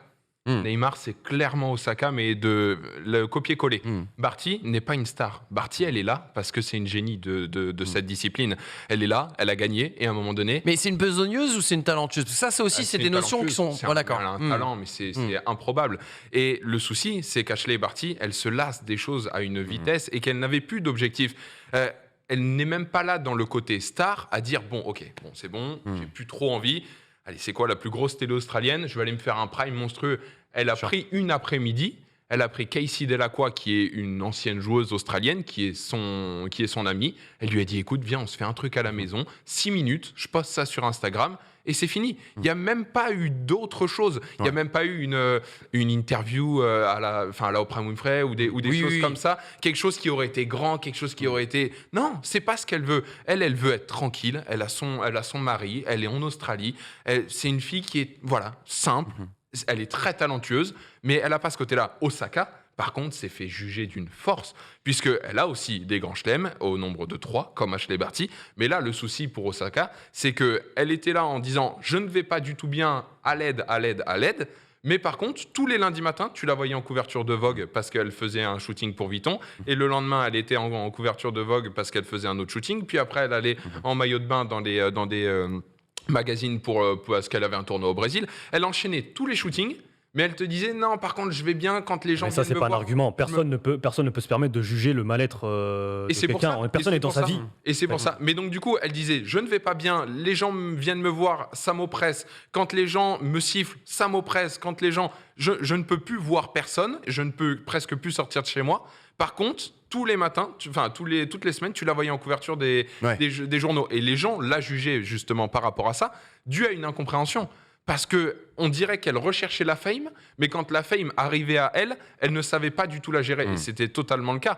Mais du coup, les gens étaient complètement perdus en disant « Ok, Naomi Osaka, c'est la joueuse, même pas la joueuse, la sportive la mieux payée en 2020. » Mais en gros, on ne peut pas l'approcher, on ne peut pas parler d'elle, sinon elle se braque et elle menace de ne même plus venir sur les tournois, ce qu'elle a fait notamment. C'est intéressant ton parallèle entre Osaka et Neymar, parce que moi, ça nourrit la personnalité de Neymar et notamment ses dernières déclarations. On se rappelle qu'il avait fait des déclarations il y a 6 mois, notamment à la presse brésilienne, en expliquant qu'il limite, pas dégoûté du football, mais qu'il avait peut-être un peu moins d'amour pour le foot que ce qu'il pouvait avoir avant. Et moi, la question que j'ai envie de me poser, c'est avec ces personnages qui sont sur-médiatisés, que l'on voit partout, qui sont invités dans les défilés de mode, qui ont des activités extra-sportives, est-ce que quelque part le fait de les éjecter du sport, d'en faire des stars worldwide, est-ce que ça ne gâche pas un petit peu leur passion pour le foot? Je vais donner des contre-exemples.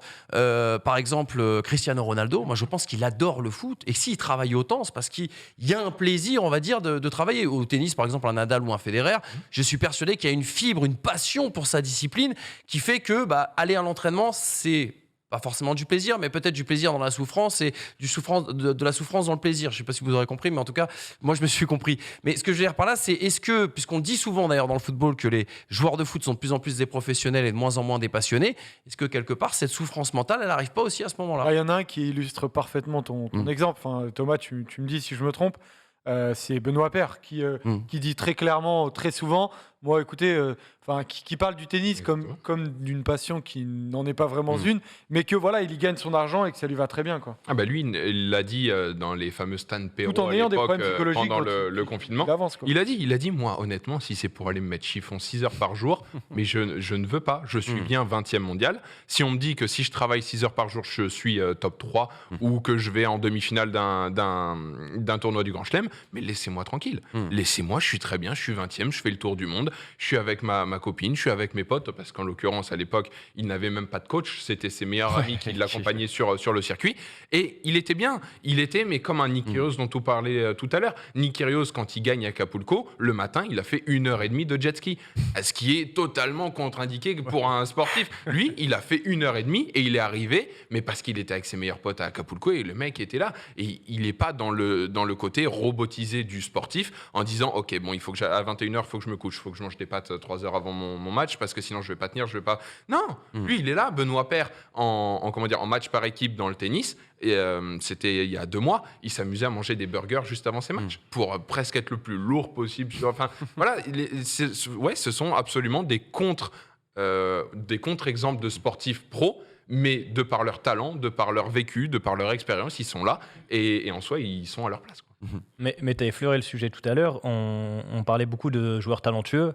Moi, aujourd'hui, quand je vois Naomi Osaka ou Neymar, ou Barty, mais Barty n'a pas encore vécu ce qu'ont vécu les 2 autres.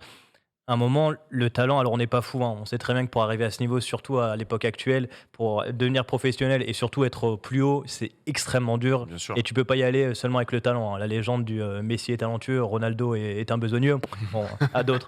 Mais par contre, évidemment qu'il y en a d'autres pour qui c'est plus facile. Je pense à Neymar qui, depuis ses 15 ans, est médiatisé, il le disait très bien dans les commentaires. À un moment, il avait quelque chose en plus que les autres joueurs. Et il avait moins besoin de s'entraîner. Mine de rien. Et je pense que, mine de rien, il y a des joueurs qui ont dû un peu plus galérer, un peu plus moins talentueux, un peu plus travailler. Et je pense que mentalement, ça les a forgés. Là, les talentueux comme ça, et bah direct, t'as les caméras sur toi. Naomi Osaka, elle a été connue quoi, à 18 ans Mais c'est un délire. Et tu peux pas gérer ça. Et le deuxième truc, c'est que j'en parlais tout à l'heure, on est dans une génération de sportifs qui veulent gérer absolument leur communication tout seuls. Et Naomi Osaka, comme peut l'être un LeBron James, elle veut être de tous les combats, à peu près. On en a déjà parlé la dernière fois. Mais c'est dur d'être comme ça. LeBron James, c'est le meilleur exemple. Aujourd'hui, il a 38 ans. Il est l'image de la NBA. Il la porte sur les épaules. Il est sur plein de combats, mais mentalement, il s'est jamais plaint. C'est peut-être la personne la plus forte mentalement dans le sport depuis des années. Par exemple, Michael Jordan ne s'est jamais soucié des combats comme peut se soucier LeBron James parce qu'il n'en avait pas envie. C'est fatigant de faire ces combats. Il a eu sa déprime aussi. Enfin, sa déprime. Oui. Il a eu sa dépression aussi. Il a eu envie d'arrêter après la mort de son père notamment. Naomi Osaka a seulement à peine 20 ans. Elle prend le même nombre de combats que peut prendre un LeBron James qui a 15 ans de carrière de plus. Donc, Et sans l'expérience. Et sans l'expérience. Donc c'est aujourd'hui, Hamza le disait très bien, tu peux pas juger. Non. Par contre, évidemment qu'elle se facilite pas la tâche en voulant être de tous les combats. Il y a aussi, je pense, peut-être une notion, on le voit chez certains footballeurs. Moi, j'ai un exemple qui me vient en tête. Je ne sais pas si vous vous rappelez de Sebastian Deisler, qui était un immense espoir allemand du football. C'était il y a à peu près une dizaine d'années. Et il était très très fort, notre ami Deisler.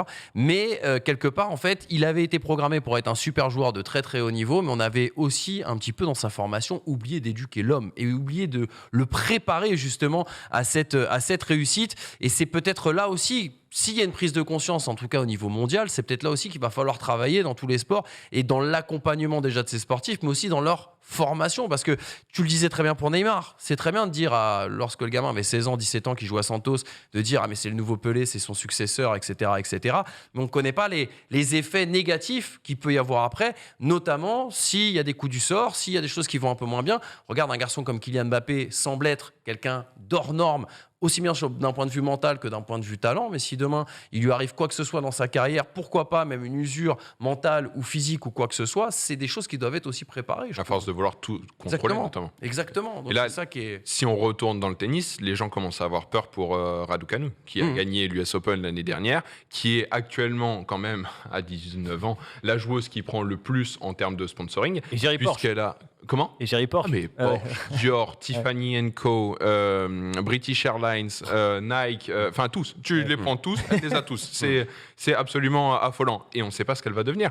Osaka, elle avait cette pureté, elle était douce quand elle gagne son premier Australian Open, quand elle gagne l'US Open contre Serena et qu'il y a cette fameuse finale avec tout le monde qui crie contre l'arbitre Carlos Ramos et qu'elle est là en se disant mais qu'est-ce qui se passe? Moi je joue bien mais tout le monde est en train de s'acharner et si tu veux elle gagne et elle a cette force de caractère et là d'un coup tout s'est explosé, tout a vrillé. Et pour revenir par contre sur Neymar, puisqu'on parle de Neymar, alors c'est qu'une pensée personnelle, mais pour moi, le plus gros souci de Neymar, c'est son palmarès. J'allais dire je pensais que tu allais partir sur l'entourage, tu vois, Non, c'est pour moi, marrant. c'est le palmarès. Mais tu parles d'un... Parce qu'il est pas assez grand, pas assez épais pour toi, c'est ça? Mais regarde Ashley Barty. Elle ne veut pas devenir GOAT. Elle n'a plus cette force pour aller à l'entraînement parce qu'elle sait très bien qu'elle va pas aller chercher les records. En plus, chez elle, c'est pas une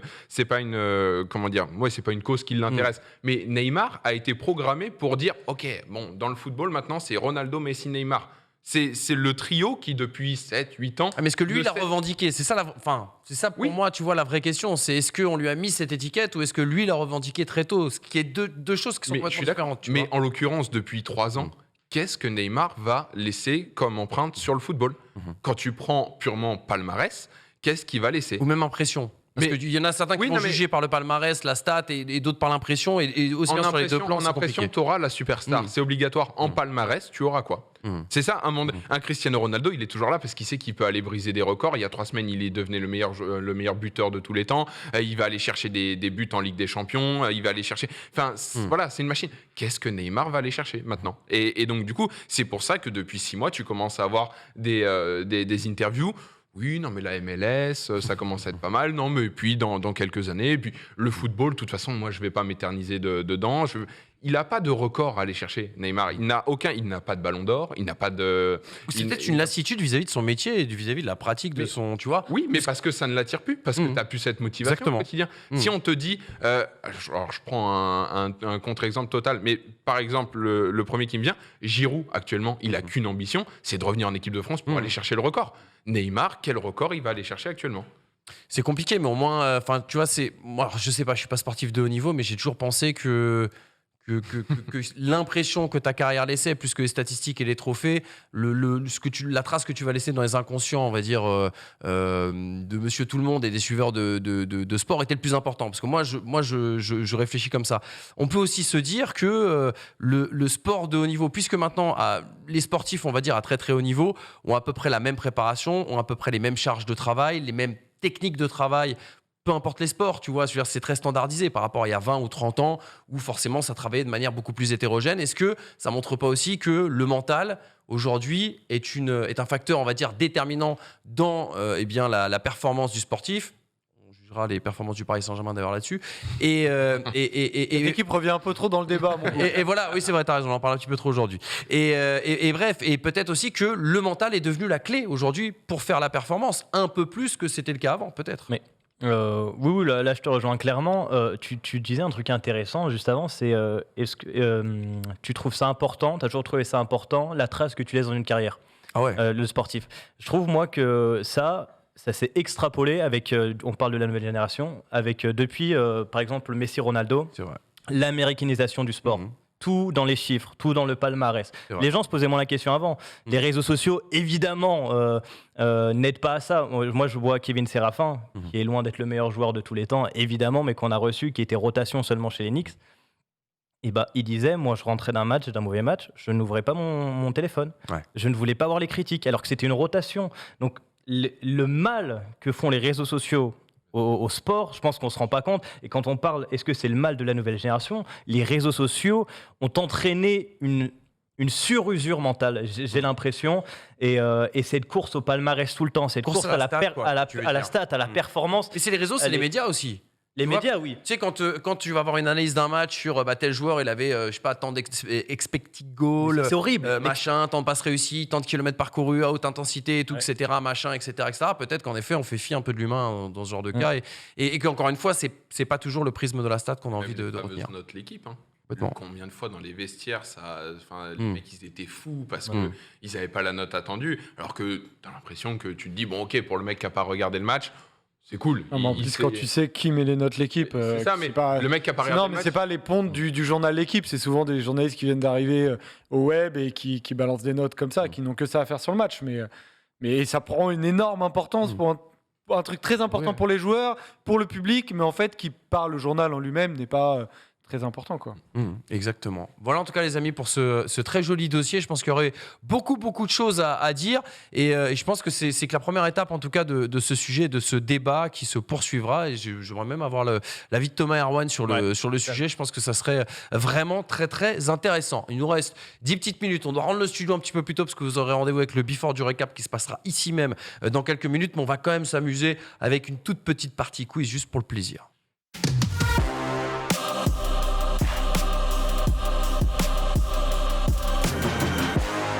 On parle de quiz. La semaine prochaine, vous avez 1h45 de quiz qui vous attendent. Sur Osso Sport, sur le stream, à partir de 16h. Tom Cheravino sera là. Erwan Abotret m'a dit qu'il serait là. Il y a encore une question concernant le visa de retour de notre ami Thomas Dufan. Il y aura Polo. S'il faut, on le prend un 2 contre 1. Polo, ouais, exactement. Au pire des cas, on fera un 2 contre 1. On verra un petit peu ce qui se passe. Les gars, le petit quiz, très rapidement.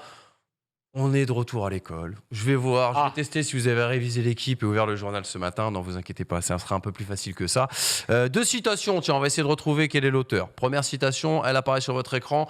Je crois qu'on va parler de football. Quelqu'un qui a dit « Je n'ai pas à réagir comme ça ». Bah oui, ça va très vite. Il a lu l'équipe ce matin, bravo mon ami. 1 point. Alors, j'ai oublié de vous dire que les teams, puisqu'on a d'un côté la team Hamza Tom, si on réduit, ça fait Ham Tom, donc Hamilton. Et de l'autre côté, on a la team Tom Joe, donc Alonso. Non, Tom Jones. Voilà, tout simplement. Je sais pas pourquoi, c'est pas du sport, mais c'est pas grave. Deuxième citation, tiens. On en a quasiment pas parlé. J'étais malade dans les 15 derniers tours, ça a été horrible, donc je suis content de terminer à cette place. Je ne sais pas ce que j'avais. Je n'ai jamais eu autant mal aux intestins. J'avais l'impression de prendre des coups de couteau dans le ventre dans chaque virage. C'est pas Ocon, mais tu brûles. C'est Gasly, tout à fait. À égalisation, 1 point par. Aïe. On arrête avec les citations parce que c'est chiant. Je vais dire Johan Diniz, mal aux intestins. Oui, c'est vrai, ça lui est arrivé, mais c'était il y a longtemps. On arrête avec les citations, on passe tout de suite au rébut du sport. Ça va vous rappeler vos cahiers de vacances quand vous étiez tout petit. Le rébut du sport, c'est simple, des illustrations, des petites images, et on essaie de découvrir le sportif qui se cache derrière ça. Je vais y arriver. Premier rébut du sport. Lewandowski ? Non. C'est pas Lewandowski. Trajkovski, exactement. Parce que j'avais Trajkovski, mais je sais pas qui c'est. Celui qui a battu, celui qui a marqué pour le Macédoine. Énorme. Exactement. Ça fait 1 point de plus pour la team Tom Jones. Damien Traille, toi Non, moi j'avais Kopski. Je savais que j'allais en perdre quelques-uns sur Damien Traille. J'avais Kopski. Donc il partait avec un malus, c'est vrai, sur celui-là. Peut-être vont-ils se rattraper avec le suivant. Regardez bien. On en a parlé tout à l'heure. Pape Le Sommer. Paul-Henri Mathieu. Non. C'est pas Paul-Henri Mathieu. Est-ce que vous l'avez la personne au milieu? C'est oui. Papadakis, Excuse-moi, j'ai mis le temps. Papadakis. Bravo. Exactement. Ah, Gerberg. Tout à fait. Oh ouais. Il a dit Eugénie Le Sommer. Non, j'étais sur Amandine Henry, moi. Il avait pas Diouf. Il est sorti un Pape Diouf, j'ai pas compris. Mais bon, perd son âme en tout cas. Papadakis. Le dernier, qui devrait vous régaler. Il est un petit peu plus dur. Il a l'air plus dur, mais il est facile. En vrai. Oh, comment il s'appelle le dernier? POP. C'est pas un P, non. Théo. Non, c'est rien de flatulent ni de. Rien de flatulent ni de scat. Ah oui, Théophile. Non, plus. Non. Théodore. Théogaz. Commencez par la fin au pire. Vous avez reconnu le monsieur à la fin là. Non, redis-moi qui c'est. Non, c'est pas Théo Pourchère. Des à la fin. Non, Des. Le nom. Non des. Théo Hernandez. Ouais, c'est à gauche que c'est sorti. Hernandez. On est sur les cahiers de vacances, je vous avais rien caché. On va se terminer très rapidement. On a 7 minutes les gars. Est-ce que vous vous rappelez du premier classico de l'ère QSI, le premier PSGOM, je crois que c'est un PSG. Exactement. Il s'en rappelle bien, il a raison, il a bonne mémoire et on sait pourquoi. Je vais vous demander de retrouver question énumération. Les joueurs et entraîneurs qui ont officié ce jour-là. Ok. Non, mais attends. Qui commence? Joueur-entraîneur. Ouais, joueur et entraîneur. Mettez-vous d'accord, les gars. Vous êtes d'accord sur Comboiré? Vous validez Comboiré? Oui. Comboiré, c'est bien. C'est validé. En effet, Comboiré y était. Didier Deschamps, en effet. On a les 2 entraîneurs, on n'a plus que les joueurs. Ah, c'est intime. On peut sortir vraiment. qui était là au début de QSI. C'était ironique. Waro, tu penses? Fantôme. Waro. Louindoula. On va tous les dire. Moi, ça me va de dire. Attends, t'as dit. Waro, Ouais, O'Haro. Guillaume Waro. Vous validez, hein, c'est ça, Guillaume Waro. Ouais. Allez, on peut déjà. Guillaume Waro n'était pas là, Il n'était pas. ni sur le Je me banc. rappelle du défenseur mythique, défenseur central uruguayen du Paris Saint-Germain. Lugano. Bien Ouais. sûr. Diego Lugano, Ah oui. tout à fait. Il y était. Vous pouvez surenchérir ou pas du tout, les gars? Oui, Oui, normalement, vous avez gagné. Oui, c'est fini. juste pour faire durer le truc, tu vois. Jérémy Ménez. Jérémy Ménez était bien là. Il y avait Chantôme. Ah, je suis pas sûr. Il était pas. Non, pas Sirigu. Sirigu, bien sûr, c'était gardien titulaire. Camara. Camara, Zoumana Camara, je crois qu'il est pris. Non, il était sur le banc, t'as raison. Amalfitano Oh, marque. Oui, ça marche, hein, ça marche. Ah, Attends, ça va alors. Oui, oui. sur le banc, ça marche. oui. Amalfitano, ça marche. Oui, sur le banc, ça marche, j'ai oublié de vous le dire. Matuidi. Matuidi, oui. Blaise Matuidi Loïc était bien Rémy. là. Loïc Rémy était bien là, tout à fait. Ah oui, à Marseille aussi. Il était titulaire. Est-ce que t'as pas un Louis Ndoula qui traîne Est-ce qu'il- alors- Néné. Où ça? Enfin, tu vois, à Paris ou à Marseille? Mais Ah bah non, Louis Ndoula. il a joué dans les deux clubs, hein. Lundula, c'est trop tard. Mais c'est bien trop tard pour les deux clubs. Mais je vous Ouais. posais la question histoire de Néné. Néné? Oui, tout à fait. Néné était là. Il était titulaire. André Ayou. André Ayou. Marc. Oui. Marc. Il était là, il est marqué, t'as raison. En fait, il était pas marqué, mais quand j'ai dit comme Marc, il a dit oui. gardien. Il était marqué, mais Ouais. je. Aspilicueta. Spilicueta était là, tout à fait. Un champion de France avec Bordeaux. Celui qui sortait le jeudi Jérémy soir. Clément, est-ce qu'il part un an après QSI, je sais pas. Jérémy Clément? Ouais. Jérémy Clément, il était déjà parti. Souleymane Diawara. Souleymane Diawara était là, tout à fait. Benoît Cherou. Benoît Chéreau était là, tout à fait. Gonzalez, le tacle après 10 Ils ont secondes. gagné. Tu sais quoi? Allez, Ils ont Bonne gagné. mère. Oui. Bonne mère. Juste pour savoir, Bonne mère, il était encore. Bonne mère était là, oui, tout à fait. Armand Bonne mère était, était là. On n'est pas d'autres. Armand était là, Ah, Sylvain c'était- Armand, un petit peu moins énervé qu'il ne l'est actuellement. Voilà, mais voilà. Voilà, bah, victoire en tout cas de l'équipe Hamilton, qui porte bien son nom, il faut le dire. La contraction de Hamza et Tom, et pour l'équipe Tom Jones, on vous attend pour Easy. une prochaine, les amis. Voilà, dans quelques instants, c'est le before du récap. On va vous libérer le studio pour profiter de votre émission préférée.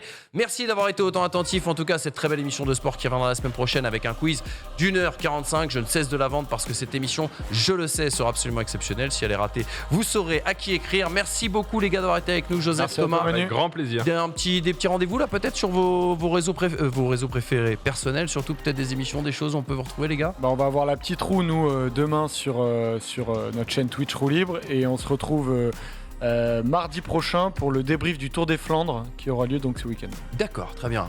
Il va y avoir des lives. Il va y avoir des lives sur Tennis Reporter pour la fin du Miami Open. Et puis après, on va gentiment se diriger sur Monte Carlo, Madrid, Rome. Et puis Roland qui va arriver à grands pas. Et bon courage pour la vie nocturne que tu as en ce moment, j'imagine. Ça va. Écoute, on se maintient. Tennis reporter, faut bien suivre. Tennis reporter, tout à fait. On ne le Très répète bien. pas assez à chaque fois que tu viens dans cette émission, c'est vrai. Les pistonnés, Une Hamza, formidable émission qui s'appelle Les Pistonneurs. Exactement. Pistonnadro. Lundi, mercredi. Lundi et mercredi, tout à fait. N'oubliez pas le rendez-vous. Et puis bien sûr, mon Sur ami. First Team, il va y avoir quoi? Il va y avoir jeudi, il va y avoir un First Day Show Oui. spécial avec Jacques Monclar qu'on a tourné jeudi dernier sur la différence entre les coachs américains et coachs européens. Donc c'est très intéressant. Vaste Jacques sujet. Je connais mon amour du basket, mais. et bah t'iras voir. On a déjà fait le First Day Show là qui est sorti le premier. Et là c'est une émission spéciale. Et puis voilà, les pistonnés. Exactement. Et on nous demande pas de libre antenne ce soir. Non, pas de libre antenne Non, parce que bah- actuellement Polo, Erwan et Mais- Tom sont dans un long courrier les emmenant du côté de Los Angeles. Effectivement, mais on va trouver une autre date dans la semaine pour faire une libre antenne en direct de LA. Waouh. Voilà. Waouh, pas quand trop même. tard. Pas trop tard les amis parce que je connais l'équipe. Nougat. Attention à la libre antenne depuis Los Angeles. Merci à tous et à toutes d'avoir été avec nous. Je vous le dis la semaine prochaine, on se retrouve toujours dans South Sport. Passez une super semaine sur le stream et tout de suite le before du récap. Ciao.